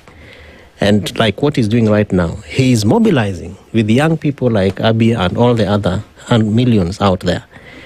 Where does that leave the political big heads? Does Mheshimiwa Sifuna still need political negotiators? Simple answer, you can't ignore them. But does he need them? He needs them. He needs them. Look, he needs them in this way. Sifuna is already too big that Linda Ground in ODM are drooling at his masses. So it is them who need him. He does not need of course. him. Yeah. But I'm giving an example. So for this example, Linda Ground, they're drooling at his masses. Yeah. The opposition candidates, do you think they're not drooling? They're also drooling. Yeah. They're like, oh boy, we wish I we wish I were was there. you know.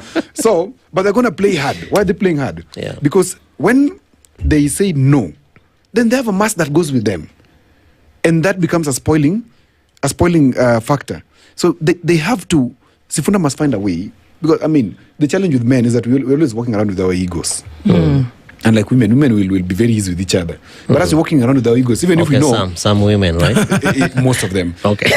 Men, we know this is the right thing to do. Yeah. Like now we know that in the calculations of 2027, the only other candidate who is right to face President Ruto is Sifuna. All of us in this room know, and everybody else knows. But the challenge is, we're walking around with our egos saying, kwani yeye ni nani? Once you start hearing kwani yeye ni nani, it shows you they're disregarding. So that then informs my thinking that Sifuna then needs to reach out to them and say, gentlemen, you know what? Let's have tea. Or that should be the other way around, because it seems that he's onto something and should just carry on with his business.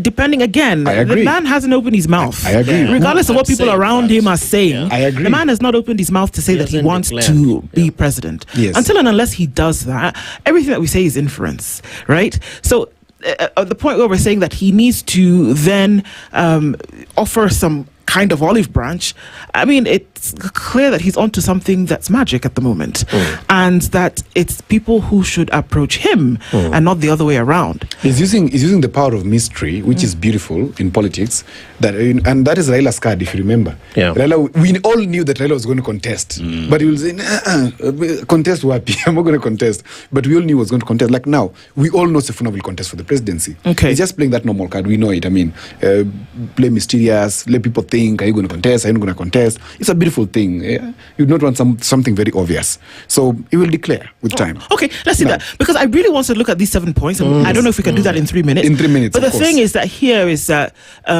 we can talk about the antics around the politics, but the truth of the matter is that Kenyans must activate. I keep saying this, that if you don't activate by registering and voting, all of these things don't matter.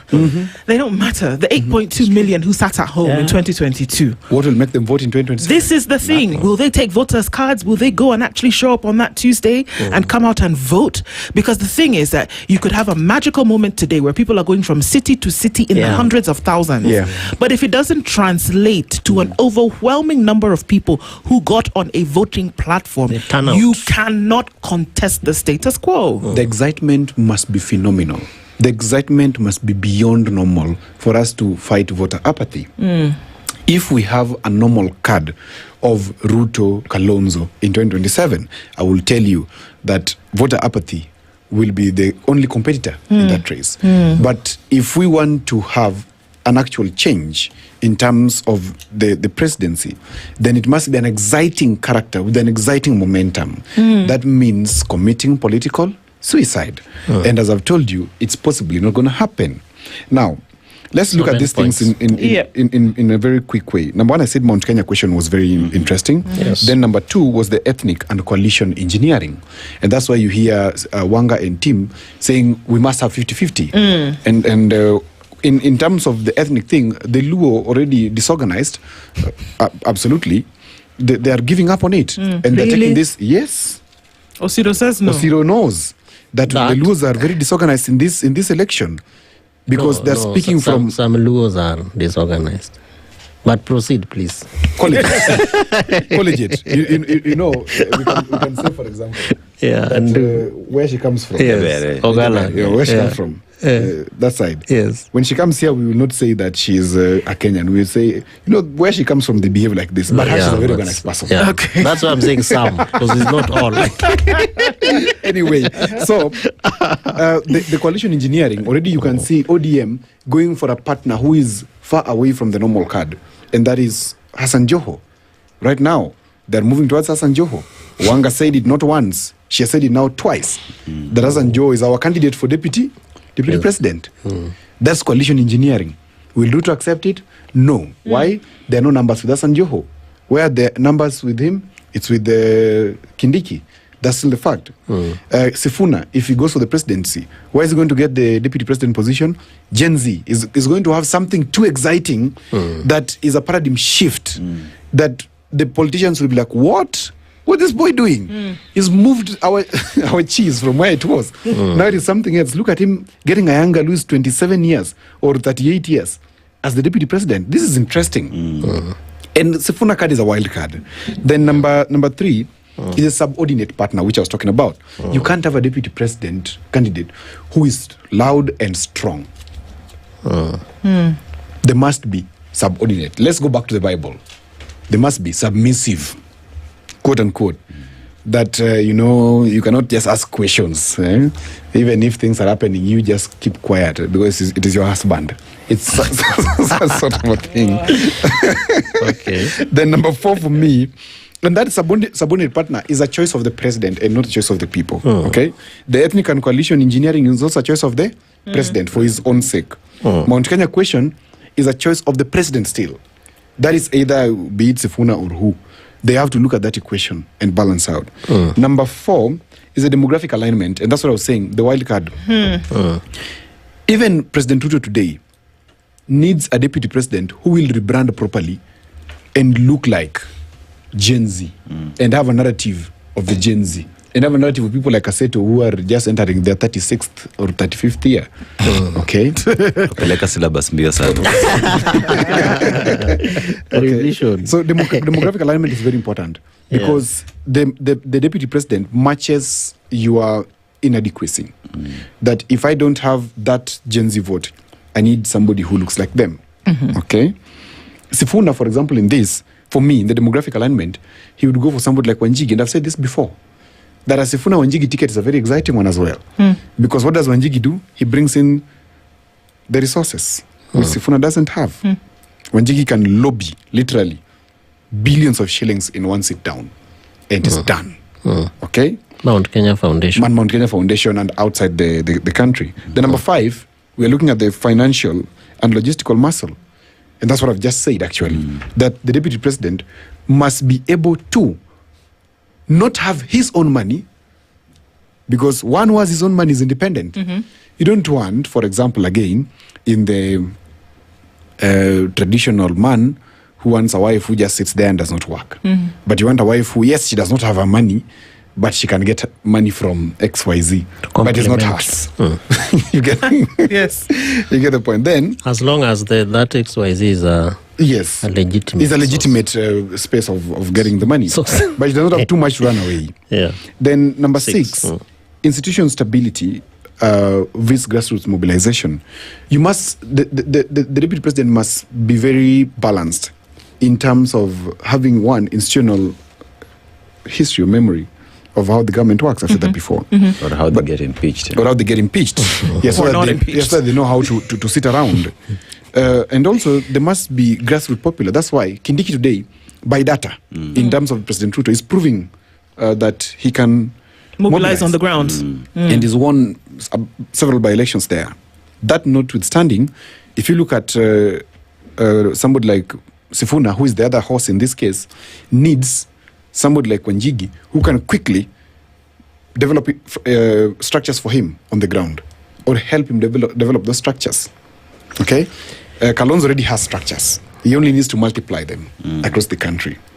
People like our fantasy president, that is Maraga, is our fantasy president. We all can agree that is the best. But no. I don't know why. You just never know. Maybe we just never know. Never say no. Matiang'i. You just never know. I don't know where he will choose his deputy, because it looks like his deputy will be chosen for him. because even him is not himself. And lastly, the president in waiting image, which means as the presidential candidates choose the deputy president, they must choose one who inspires and gives confidence to the markets that in the instance anything goes wrong, this guy can actually take over. He's a worthy stand-in. Yes, even if you don't trust me, but I have a deputy that things can move with. Now, if you look at President Ruto, who is that? That looks like it inspires a lot of confidence in the market and in the diplomatic corps. Your guess is as good as mine. If you look at Sifuna, Wanjigi gives that confidence. The only thing is that people do not understand, the common man in the street does not understand this debt question. He odious debt hawaelewi. So he needs a presidential candidate who talks the language of the people, but then a deputy who talks the language of these others. Okay? The only challenge with Wanjigi, akona ile pesa ambayo anaweza kimbia peke yake. Well, these are all very interesting insights, and it will be interesting to see. I mean, if you put them in a pot, we don't know which one will be picked. That's for sure. But we thank you, and it's for opening our minds to options, looking at these and what it would actually look like. Tomorrow is Wednesday. Let's see what the courts say if your theory comes true. Odiambo, thank you for being with us this morning, and we continue these conversations. The ODM Acting Secretary General joins us at 9. Good morning. The latest news from around the world. 94.4 Spice FM.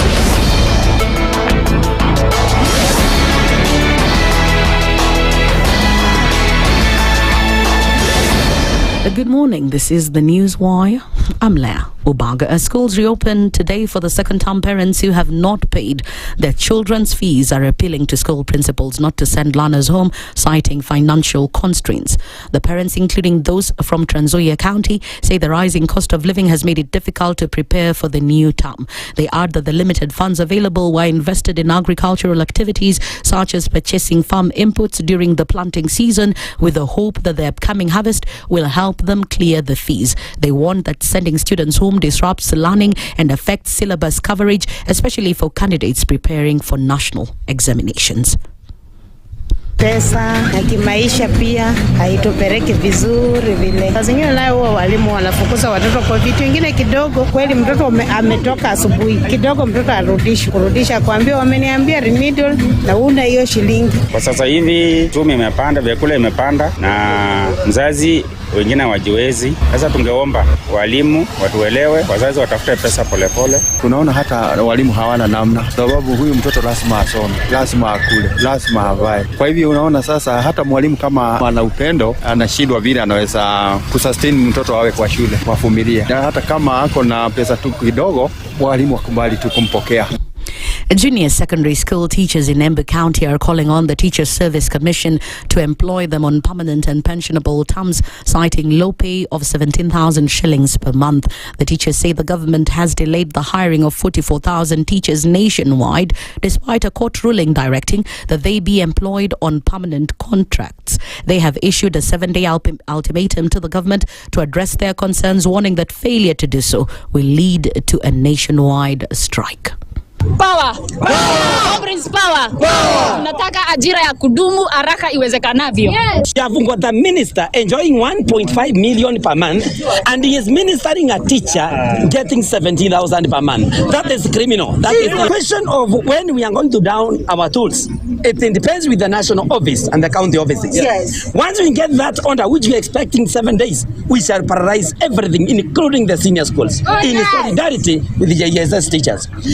Autonomy tunasema walimu wanafanya kazi kibarua, na hii kibarua inafanya wako under hoist who are diploma and certificate holders.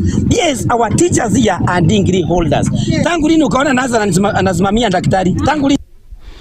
Islamic leaders in Kilifi County have raised concern over an alleged rise in same-sex relationships in Malindi. Speaking in Malindi, the Secretary General of the Kilifi County Madrasa Teachers Association, Usda Athman, claimed such cases have increased by 70%, warning that the trend is posing a serious threat to the local community.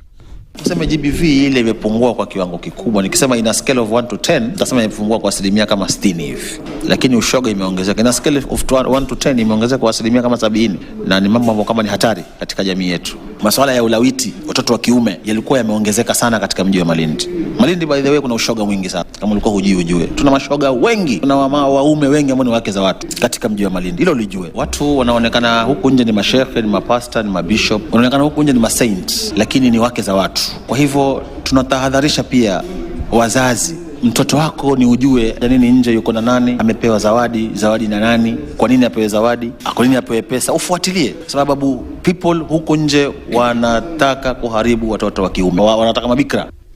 That's the news wire. I'm Leah Ubaga.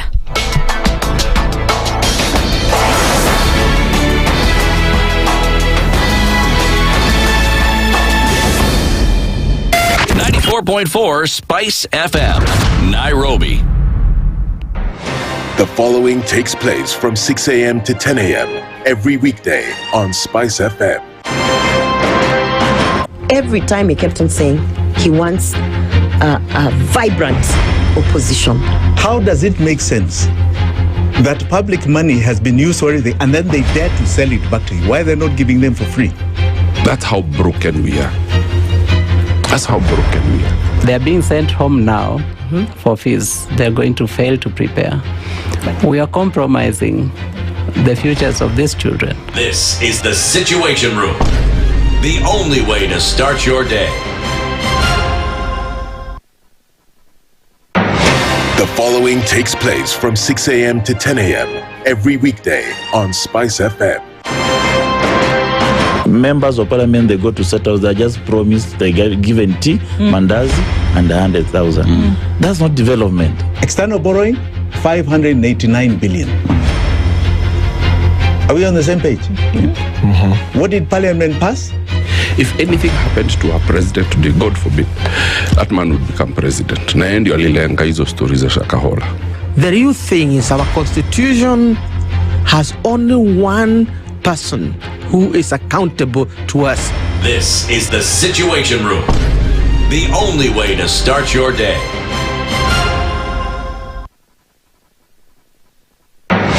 The following takes place from 6 a.m. to 10 a.m.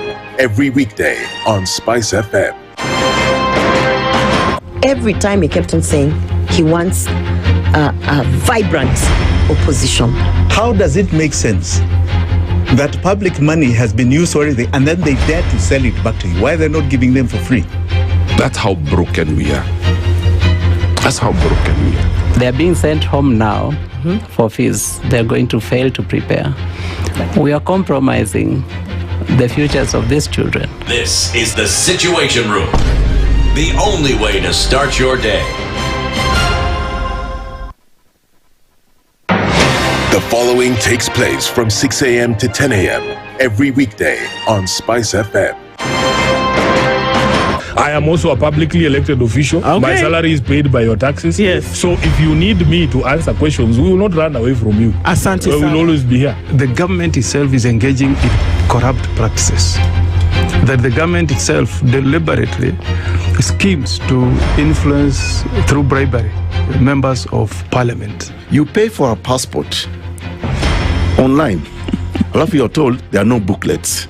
I rebuke matters corruption because corruption has brought this country to its knees. This is the Situation Room, the only way to start your day.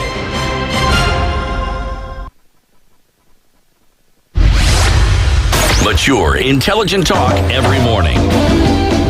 Spice up yourself. Mornings done right.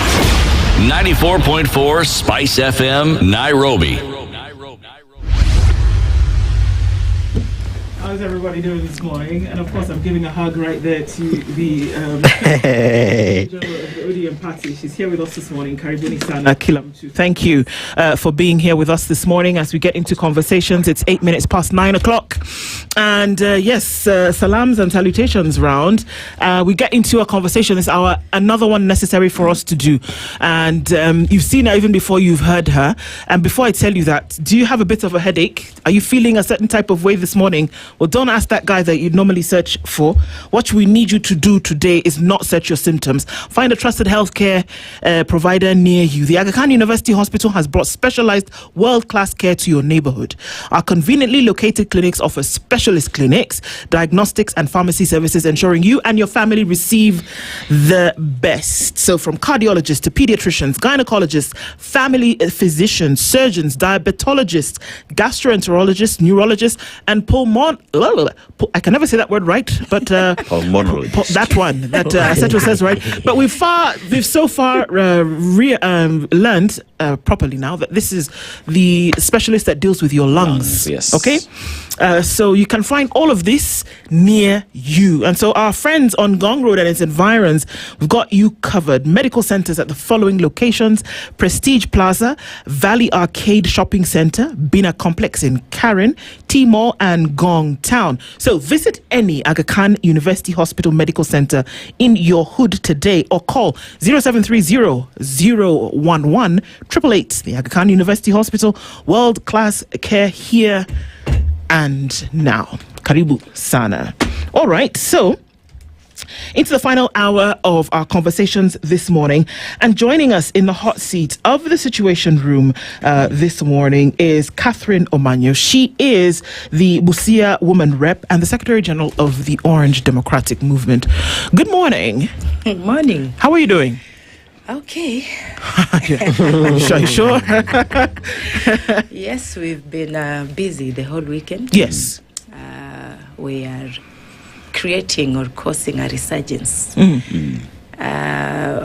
within the youths. Okay. We have to make them be in charge of making or building the government they want. Okay. Yes. And I'm sure we're going to get into more details of that. It's your first time in the hot seat of the Situation Room. So thank you for doing this with us this morning. One of the things that we do every week, we go to a different African country. We come back from that country with its proverbs. And then we give you the awesome task of then interpreting what that is. Dennis will share where we are this week. Today we are in Equatorial Guinea. The President Teodoro Obiang Nguema has been in power for 47 years. That is since 1979. Now, when you talk about the country, two things. It's a very wealthy country because they have oil deposits that they mine and they use that, right? Problem is they do not process it. It goes out of the country, then comes back. They're also a country that stands out because it is the only African country that speaks Spanish. So they speak Spanish, French, and Portuguese, and that has helped them in terms of diplomatic circles because they're able to engage with the rest of the world. Let's go to the proverb. He who listens builds a house. He who talks tears it down. Yes. How would you interpret it? People who listen, they gather all information from everybody, young, old, and that information can help them see clearly if they were going to make a blunder or if they are in line. And the silent majority or the other ones, the other side, whatever they are going to do is okay with majority of the people. And people who talk without listening. Act. Yes, they talk, yes, but then what direction? They will be on either side of the spectrum, just being on rooftops, being loud, yes, but they are empty most of the time. Okay. That's how do I interpret it? I would say so too. Empty devils make too much noise. Loudest. Yeah. That's true, and I guess we can make a hop, skip, and a jump from that to the broad-based promise, which is the conversation that we're having this morning. There's a lot of things that are coming through. Governance is supposed to be then activated for the people at large. And what we have seen is conversations about how few people will benefit. Let's look at the broad-based promise. What do you mean few? Well, when you talk about zoning, what are we talking about? But we'll get into that in just a minute. Okay. The broad-based promise, from your understanding as Secretary General of the ODM, which, by the way, is that an acting position or is that a firm position according to the ODM constitution and what happened? Is that acting or are you the Secretary General of ODM? I am the Secretary General of ODM, okay. The biggest party in East and Central Africa. All right. Yes. So for the purposes of this conversation, that has been established. So from your understanding, the broad-based promise, we're not necessarily talking about what the broad-based promise is for Kenyans, but what was the broad-based promise for the parties that entered into this agreement? First of all, many people are lazy in thinking. Mm-hmm. If Baba, before his demise, if he decided to take any action, it was for everybody, not himself. He was never egocentric.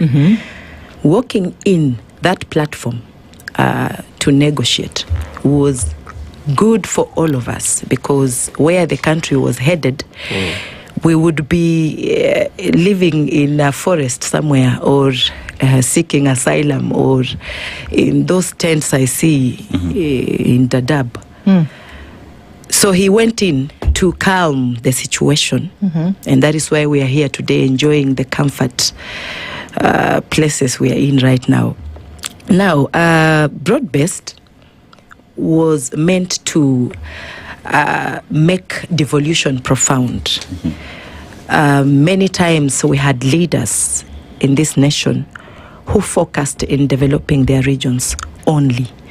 But Baba asked us, younger politicians, to defend devolution. Why?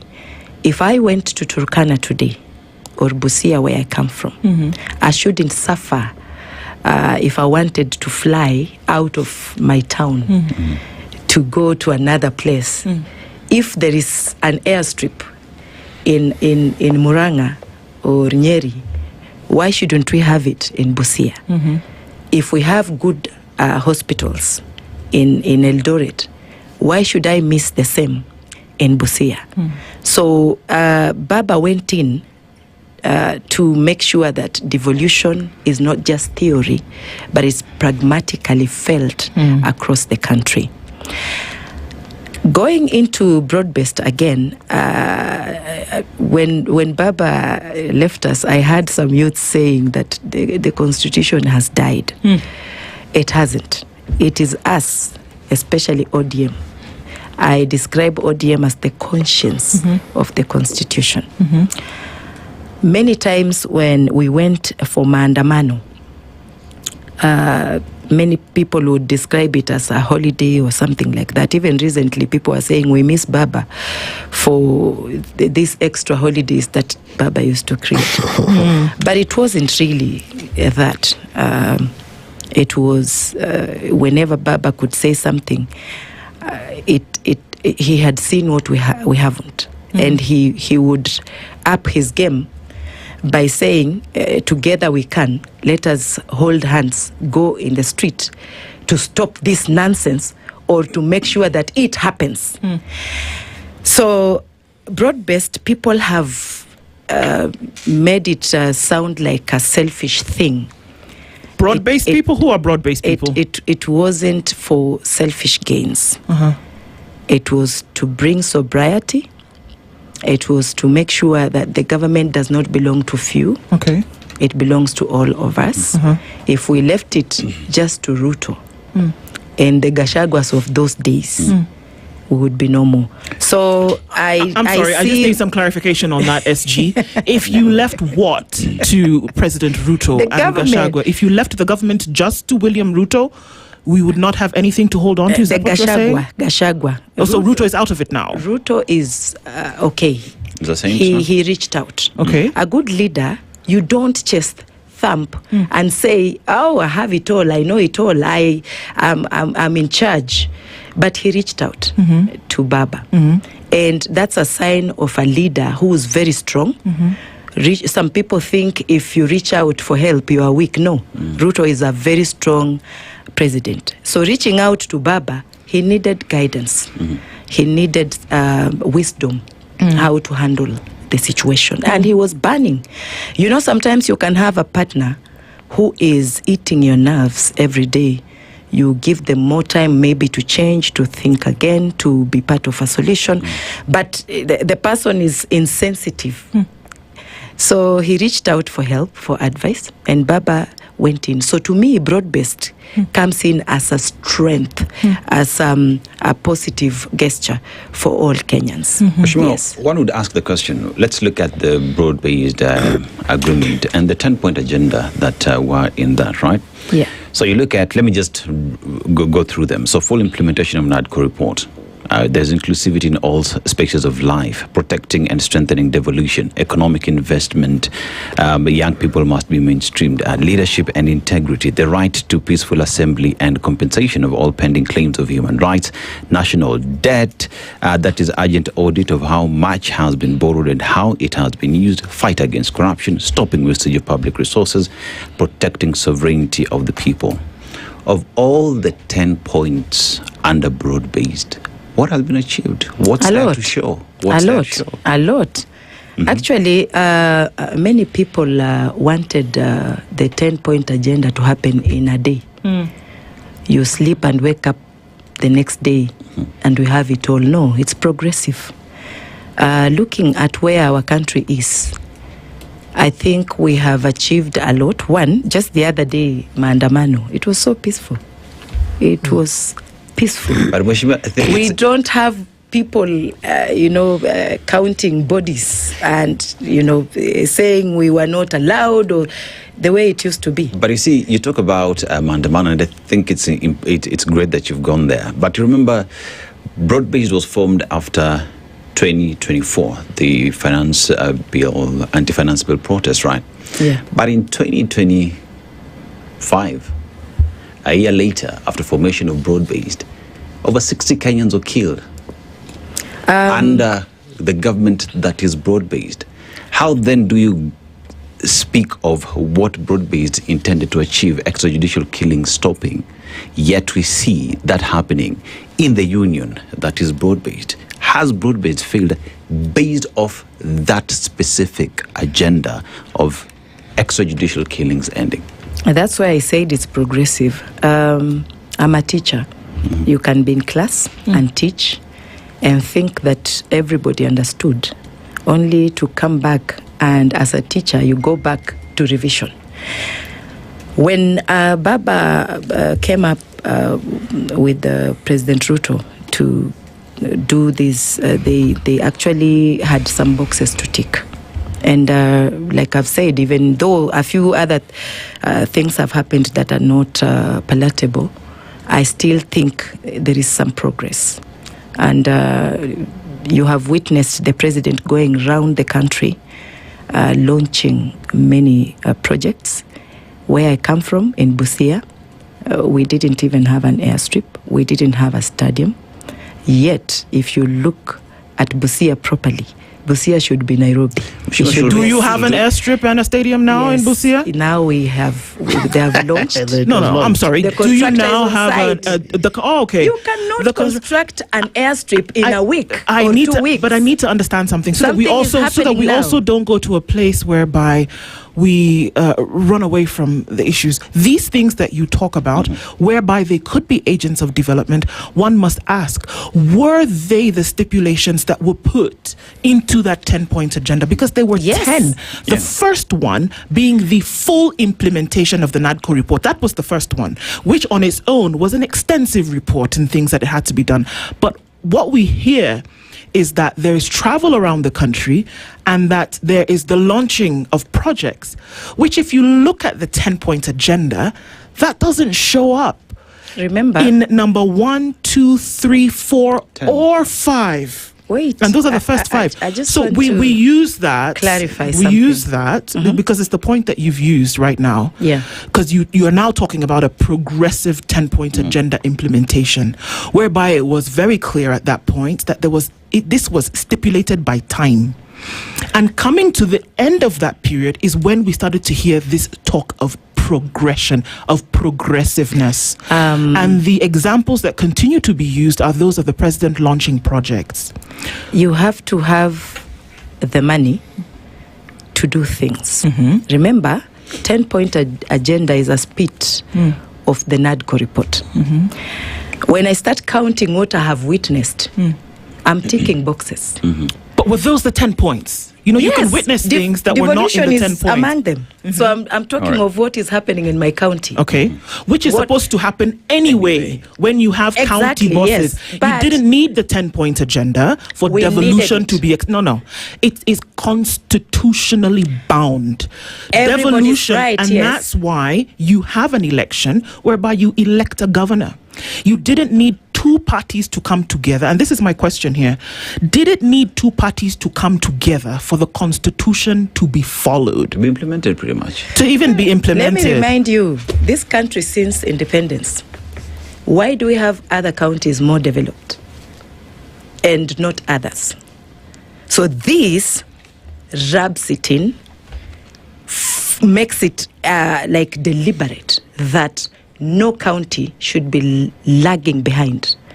So all the youths, the women, people living with disability in those counties that are still lagging behind must put...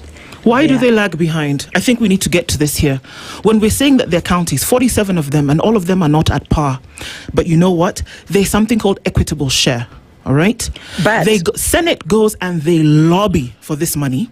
We go to an election where billions of shillings are spent for somebody to be elected. You have a county boss in the name of a governor. They have a deputy governor. They have an entire county assembly who are elected and are paid a salary every month. But now what you're trying to help us understand, and maybe you can please open this up for us to understand, that people are given resources for which are not enough. People are given resources. They've been given resources since 2013. There have been people who have been elected, some people serving 2 terms, some people serving just 1 are not able to. But here we are and we're saying that with the resources that you've been given, going through the electoral process, we still need to nudge you a little bit with this broad-based government for you to do your job. That's all an of us are responsible. That's an indictment, don't you think? All of us are responsible. If you come from a county where your governor is not working, you have yourself to blame, not anybody. I am talking of 10-point agenda. Yes. In the supplementary budget, we have increased. Every county will get something extra to develop their own little world, their county. So not taking into consideration what has happened over the last 13 years of devolution? It is upon the 190. You know, if you do nothing, when your governor is sleeping, your county assembly members are sleeping, you know, the senator is sleeping, and the women rep is sleeping, then it is you to blame, not the government, not anybody. Many times we are used to hovering our fingers on leaders, but the same thumb also asks you, what is your role? So we should be tasked, all of us, to be responsible in development. So we don't need a broad-based program then. Based on what you're saying, Kenyans need to be responsible. Kenyans need to be responsible enough to choose their leaders right, and if they're not doing what they ought to do, kick them out. You don't need a broad-based government essentially to do the things which you say is not the fault. Every nation, even America, people come up with organs, call it whatever you want to call. In Kenya it is broad-based because of something. There is a purpose. There is a drive behind it. There's a doctrine that they follow. So every nation, in a lot of countries, it's called their constitution, needs an organization to pace up or to drive the government or whatever institution they want to do their job. So we cannot say that broad-based is there and it shouldn't have been there. In fact, to me, it's a plus for Kenyans. Yes, if they were only a little bit positive, many times 90% of all of us, we are negative from the beginning. Why do you think that is? See how even me, when I was promoted immediately, somebody who does not even know me, hey, I was roasted for breakfast, fried for lunch, then I was... Consumed for dinner. Yes, so somebody who does not know me, You even find people that I personally respected writing on their status, that illiterate woman, she never went to school. Oh my God, now which way is ODM going? And I just said, you cannot evaluate me in 1 day or in 3 months. Okay. And compare me with the people who've been there for 8 years and above. So let us try to have some positive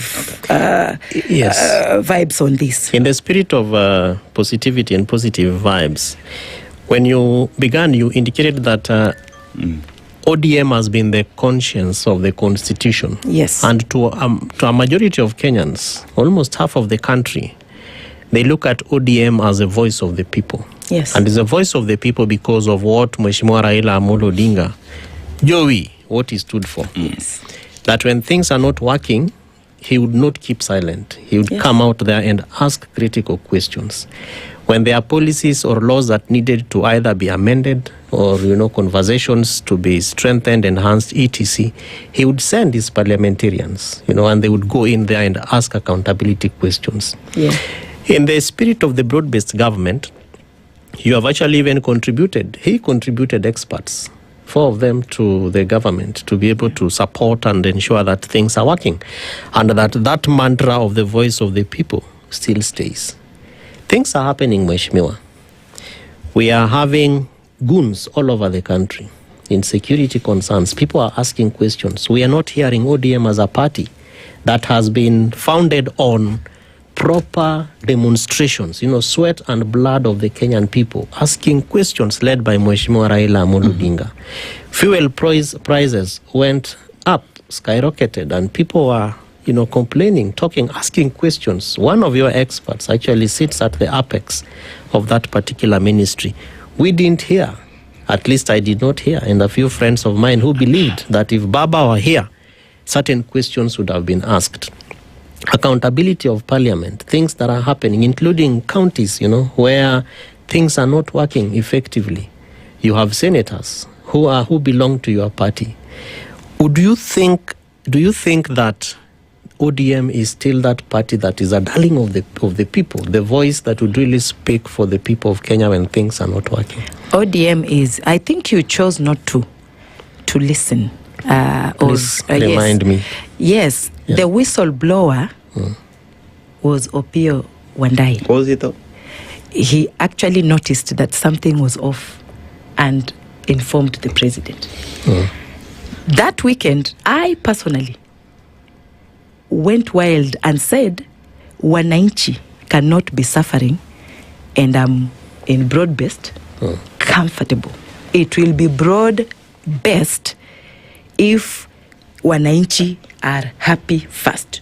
We put Wananchi first. So since Baba died, we have been through a lot. We have been through the valleys and the thorns. And as we continue healing as well, people have imagined that something has gone down. Nothing has gone down. I'm telling you, the women and men that sit to help give direction of the party are very sober people, and they are firm. You might think that we are delaying in showcasing what we are, but they are good. I can trust them to handle anything, anytime for Kenyans. Let's take a break at this point. All right. We're talking with ODM Secretary General Catherine Amaya, and we're asking a number of questions this morning to then be able to look into what the broad-based promise is.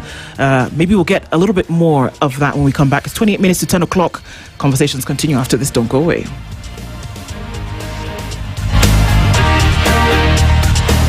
This is the Situation Room, the only way to start your day. Traffic.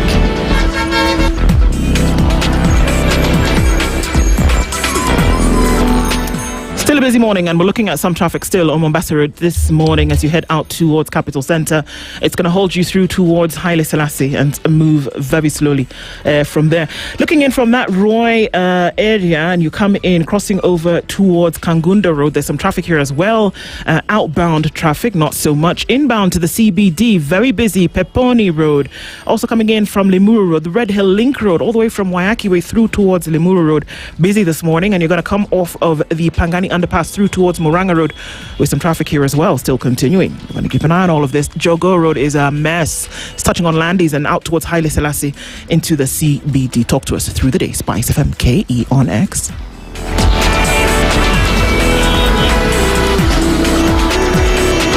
Online, mobile, and on radio. Instagram at SpiceFM KE. School is out and the fun is in. Feast your eyes and your kids' hearts on a feast like no other with StarTimes. Recharge your monthly subscription today and get upgraded to the next high bouquet for 1 full month. Turn your home into a world of adventure with Bluey on CBBS. Playful giggles on Baby TV and Jim Jam. Learning that feels like play on Mindset Learn. Non-stop action with the Batman on Toonami and the Powerpuff Girls on Boing. Endless fun with SpongeBob on ST Kids and thrilling wins with Super Strikers on ST Tunes. Unlock your upgrade today. Simply renew your subscription on your current bouquet and we'll automatically move you to the next high bouquet for 30 days. Dial *858# or call us on 0719 077 077 for customer care. Download the StarTimes on app to take the fun wherever you go. StarTimes. Enjoy digital life. Vaccination is one of the most powerful ways to protect our children, our families, and our future. From birth, vaccines begin building a shield against dangerous diseases. The BCG vaccine protects against tuberculosis. Polio vaccine guards against polio. The pentavalent vaccine protects against diphtheria, tetanus, pertussis, hepatitis B, and influenza. PCV protects against pneumonia. Rotavirus vaccine prevents severe diarrhea. Vitamin A strengthens the immune system. Measles rubella vaccine protects against measles and rubella. Yellow fever vaccine protects against yellow fever. And typhoid vaccine protects against typhoid. While the malaria vaccine helps reduce malaria in children. For adolescents, the HPV vaccine protects against cervical cancer. And the TD vaccine protects both mother and baby against tetanus and diphtheria. This World Immunization Week, remember, for every generation, vaccines work. Ensure your child and family receive all recommended vaccines on time. Vaccines are safe, effective, and available at your nearest health facility. This message is brought to you by the Ministry of Health and partners.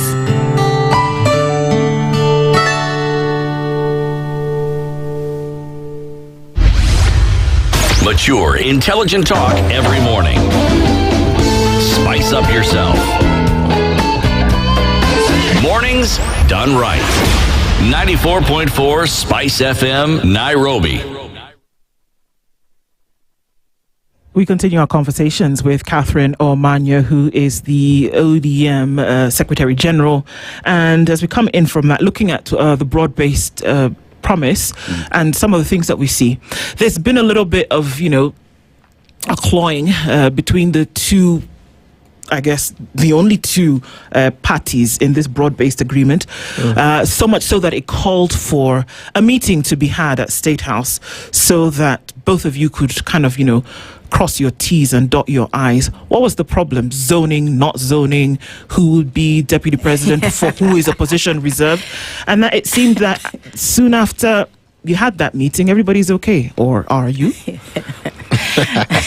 We are quick to conclude. Well, I mean, everybody came out smiling of State House. One would only assume that a smile is indicative of a satisfactory position. Life is short. I have to smile even if I'm boiling in. Okay. First of all, I do not know if people understand this zoning thing. Explain to us from your position. Baba always did it, but being the children of Baba, we always never asked questions or go deep to understand what it is. I want to help somebody to understand. Coalitions have always been there, and we have two types. A pre-election coalition, which is the presidential governing system, where parties can come together and have a formidable candidate on top, zoned up there and we say all of us are giving him all the support. Yeah. And then we go down to counties and see which party in a particular county is strong and zone it up there. Then go down to constituencies and wards and ask which party, particularly which party in this ward is strong. Right. And then we don't compete against each other because we are two forces. So you essentially allow one party to hold a position from ward level if we can. Okay. Then we have post-election coalition where it's parliamentary system of governing, where everybody, each party goes all the way, fielding their candidates from MCA to president level. Then after elections, you ask each other, did you attain 50 plus? Did you get enough seats to form a government? No. Then they come together and form a government. Okay. It has happened before, and we shouldn't treat it as a strange thing today. All right. It's very normal. That's the question is, though. Now I'm headed there to answer you. When we talk of sending our party leader to lead in negotiations, we have an organ in our party that mandated him. SDC, we did mandate our... Now, just before that, we had some utterances that were made.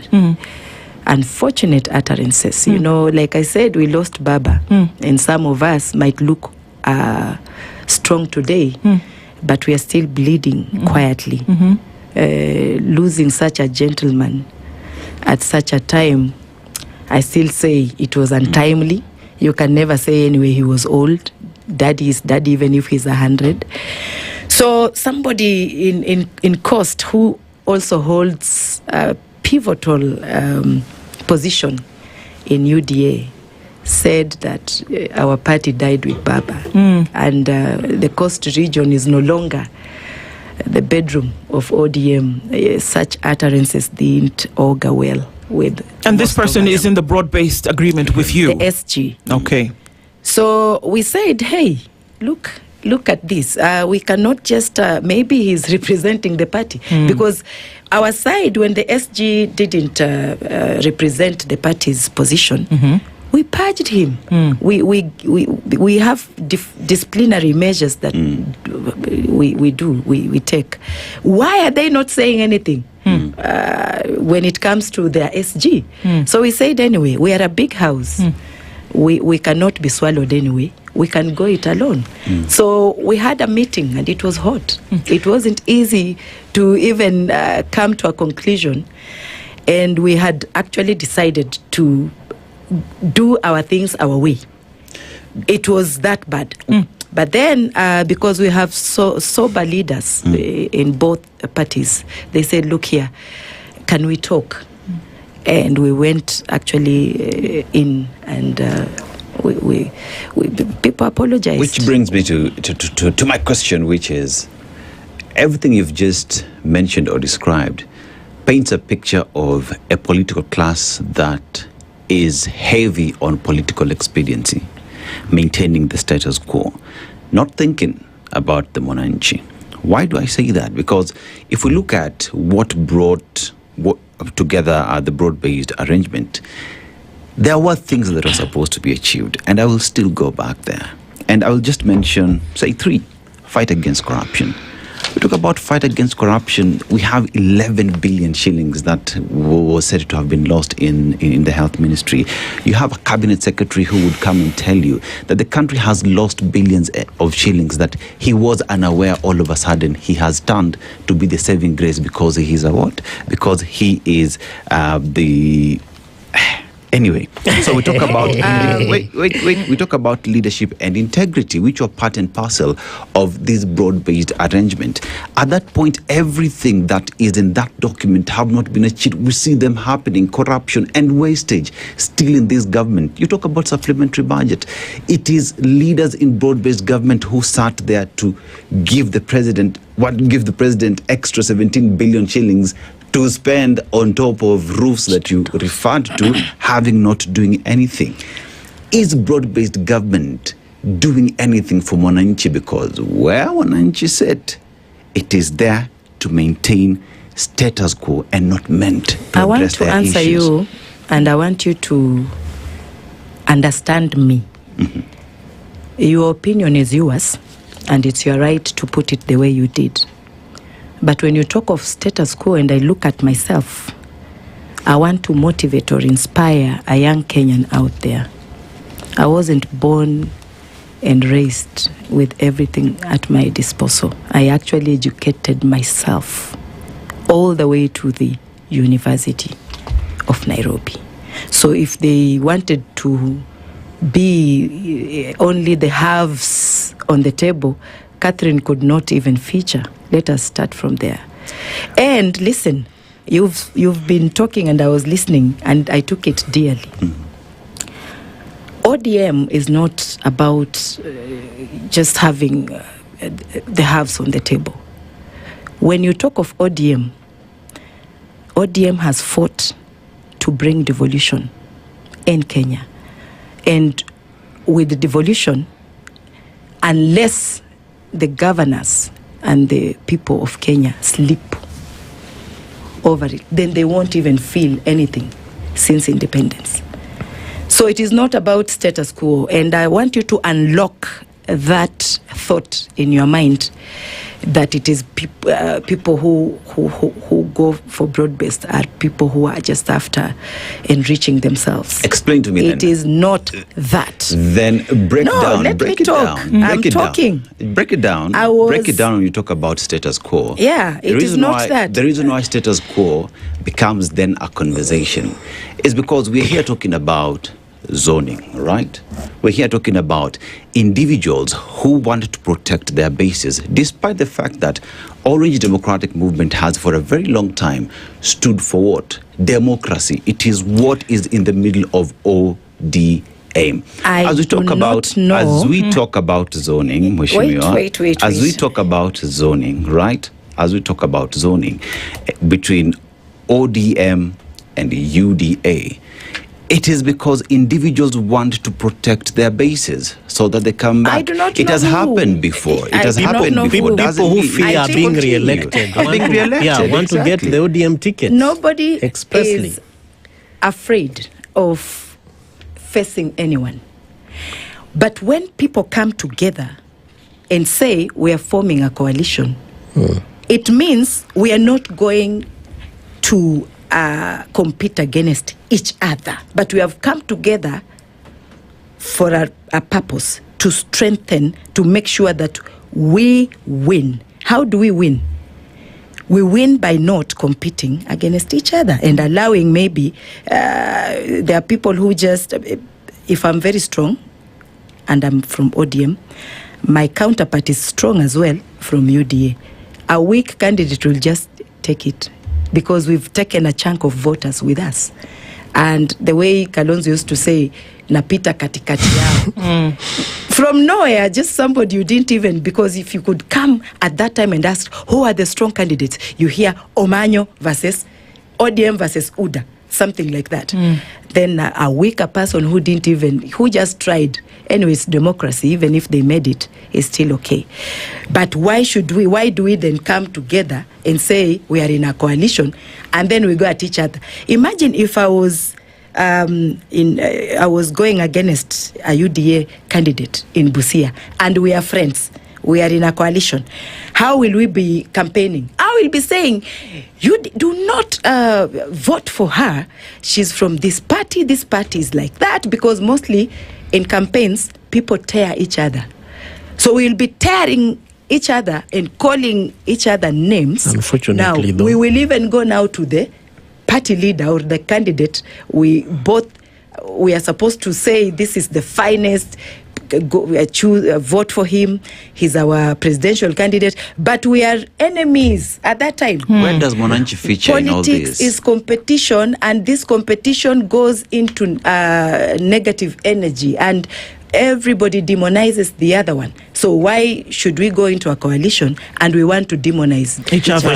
So has that been sorted out? Has that been sorted out? You had a meeting, Cecily Mbarire and Gladys Wanga going to now, it's amazing, but now there are further talks, even within a coalition, to sort things out. Has that been sorted out? And then are you going to get on with the business, or are there still issues that need to be carried out? Because again, if we're going to connect it directly to the question that Dennis is asking, there are 55 million people who are waiting, hoping that a leadership is going to emerge from all of this. So have you sorted out those issues, got those housekeeping issues sorted out? We had to set something straight. For us to even go into negotiations, we must respect each other. There's no house that can hold, that can be peaceful, if one partner does not respect the other. So who's not respecting the other here? I've just said... so UDA is not respecting ODM. All right. No, I said one person in UDA, or 2 or 3 people said some things that didn't go well with So us. my question is, has that been sorted out? That up.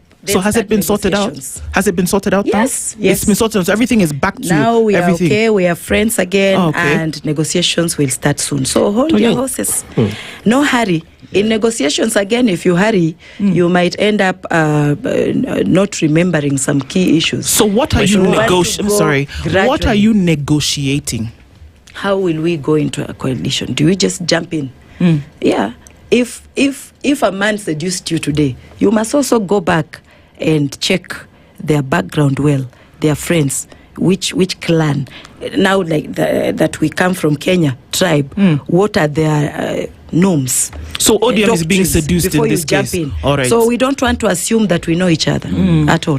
Talking about seduction, I'm just wondering why it is being a problem, and you have a challenge to seduce each other internally. Because when we began, you said Secretary General. The other side, we have your fellow leader, Senator of Nairobi, Secretary General of ODM. The other day in Kisumu, we had Mheshimiwa James Orengo saying, now I am party leader. Yet we have the youth leader, party leader. What is this, and why is this? Why are these tensions too much? And you'd rather invest in negotiating with UDA, but not, investing in internal issues that can be able to strengthen this party that initially referred to as the voice of the people, and you actually referred to it as a conscience of the constitution. Why is it difficult to deal with these tensions internally? Is it a sign of healthy democracy, or is it just a fractured party?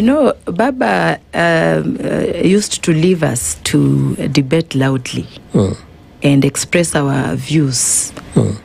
At the end of the day, we had him giving us direction, or one of the organ, especially NEC, giving direction. So we left our former Secretary General to express himself, the likes of Orengo.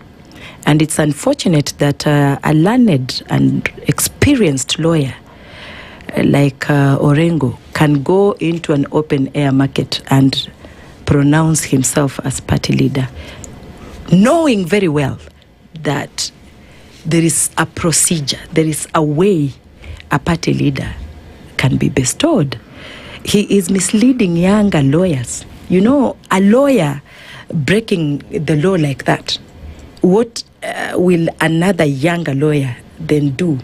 Because they all emulate us. They look at us and say, when I grow up, I want to be like Orengo, I want to be, like Catherine. So he's misleading. And I think he's green with envy.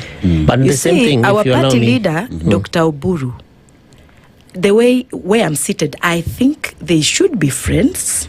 They've grown together. Orengo has been representing ODM. So by him doing that, I'm thinking, did Baba know that maybe they could put him to represent ODM, yet he was misrepresenting ODM? Many things are coming out after his actions. So he shouldn't be burning with envy when it comes to party leadership. He's envious of the party leadership position, from what you're saying. He should have been the first person to congratulate his comrade, his friend. You know, when I was young, I saw Orengo and the Odinga's families together. So I was so surprised that he's resisting, he's not accepting, he's among the people who are part of the problem. But part at of that, this age, especially after losing Baba, I thought he would be the first one to bring everybody on board and just say. But in the same spirit, Mheshimiwa, they are also saying that the same party structures are not being adhered to, because you listen to them saying, oh, this organ has not met. They agreed on Mheshimiwa Manyo as SG. Let me ask you a question. Yeah. Do you know how many MPs ODM has? Yes. Over 100. Yes. How many MPs are with Linda Wananchi? Linda Wananchi versus it's not a party. Versus no, I'm just saying how many. It might not be a party, but it is a fraction, a small one, about 5. That side. We are remaining a junk of us. So could we be so wrong? The party has a way it runs and cannot stop just because one person or 5 people are disgruntled, although we still listen to them. And that is why we have been dragged to this extent, trying to listen. But it will reach a time where we have to say enough is enough.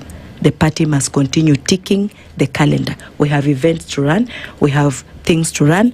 And if somebody is not so happy, let them continue being members as they leave others to run the party. Are there activations and processes towards talking to or mediating with Mheshimiwa Sifuna and his team? The party leader even spoke to them. I thought after they sat with the party leader, the next day we were going to be okay. At night, my brother was talking of something else. Again, other friends, even our leader, minority leader, Junet, has been talking to all of them. At night, you watch news, prime news, when there's any shows, our SG was saying something opposite. Now, I also got confused. And I said I will not remain in slumberland. I will come up and be the SG because I was his deputy all along. You talk about party structures and the party constitution that ODM does have, and that is the guiding principle, right? And even while at that, there has been a lot of questions on how you yourself became the ODM Secretary General, because you look at even the processes, the court procedures that have gone, that have maintained Sifuna as the Secretary General. So when you talk about the Secretary, about party structures and the party constitution being followed, many say those who find themselves under broad-based government are choking the party but not respecting the party constitution, you know.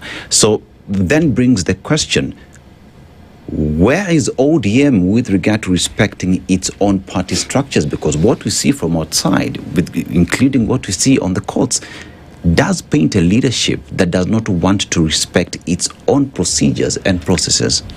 You are lying. Let me help you understand again. Go to Article 21(1)(I) of our party's constitution. It will help you understand that actually our party is so principled. And I'm not here as an SG because Article somebody loved me to be there. 21? Article 21? 21(1)(I).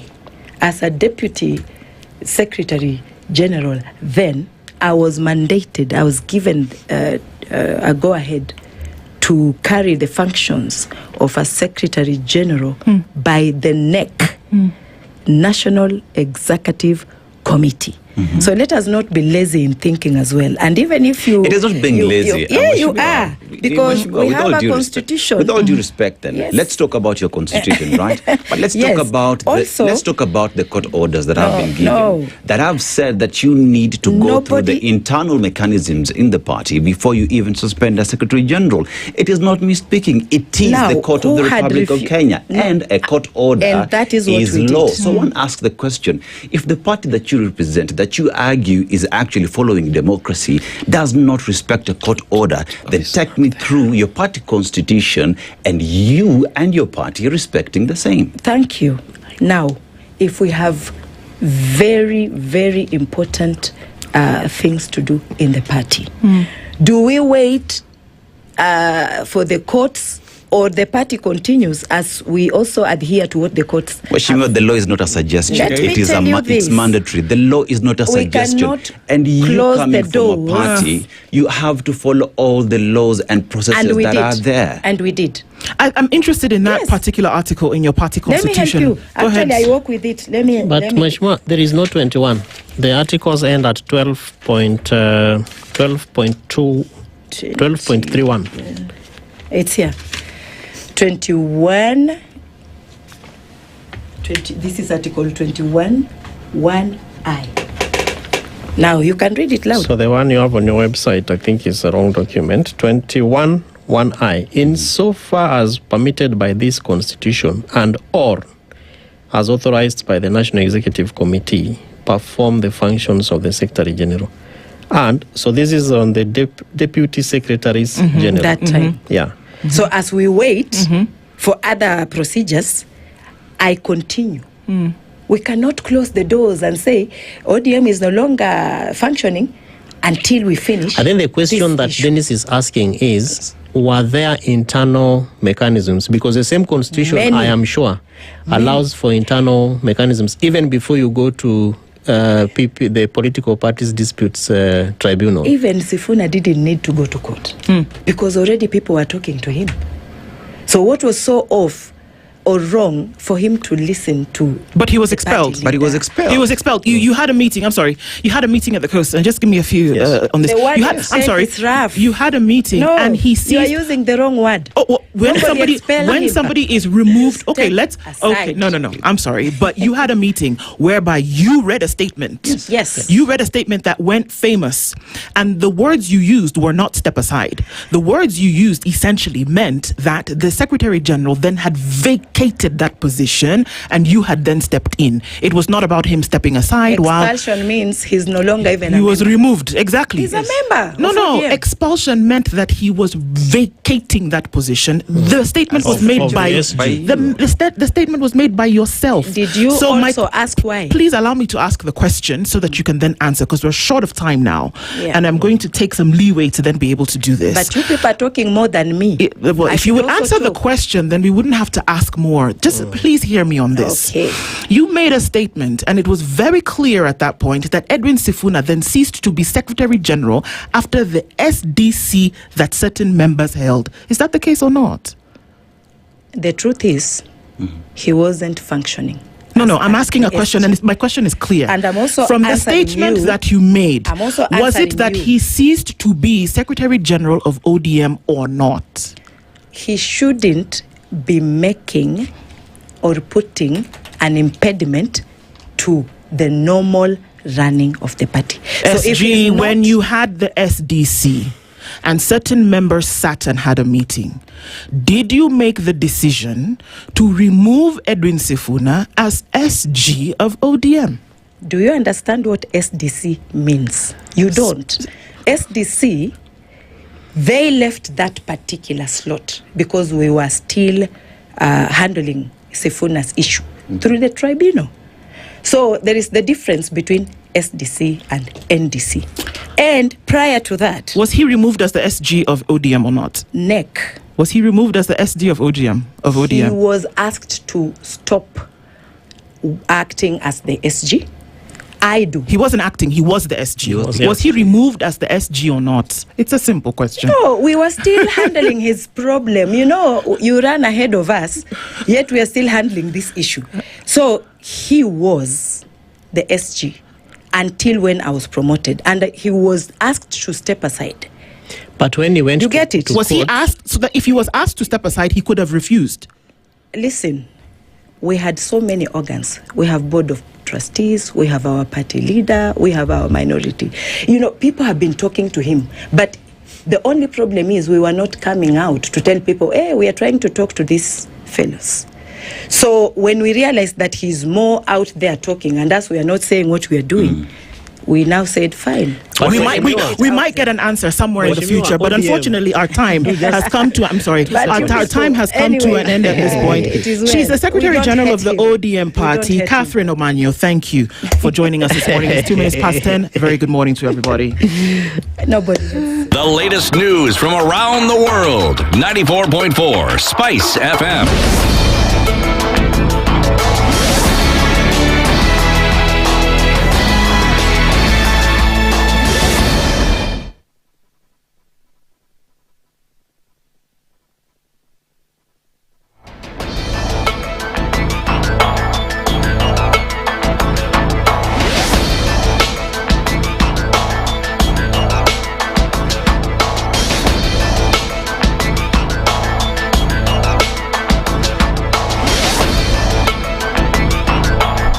Good morning. This is the News Wire. I'm Leah Ubaga. Lamu County Commissioner Wesley Koech has urged parents to ensure all children report back to school for the second term. Speaking in Lamu County, Koech said the government will conduct house-to-house checks to enforce school attendance, warning that legal action will be taken against parents who fail to comply without valid reasons. He also linked rising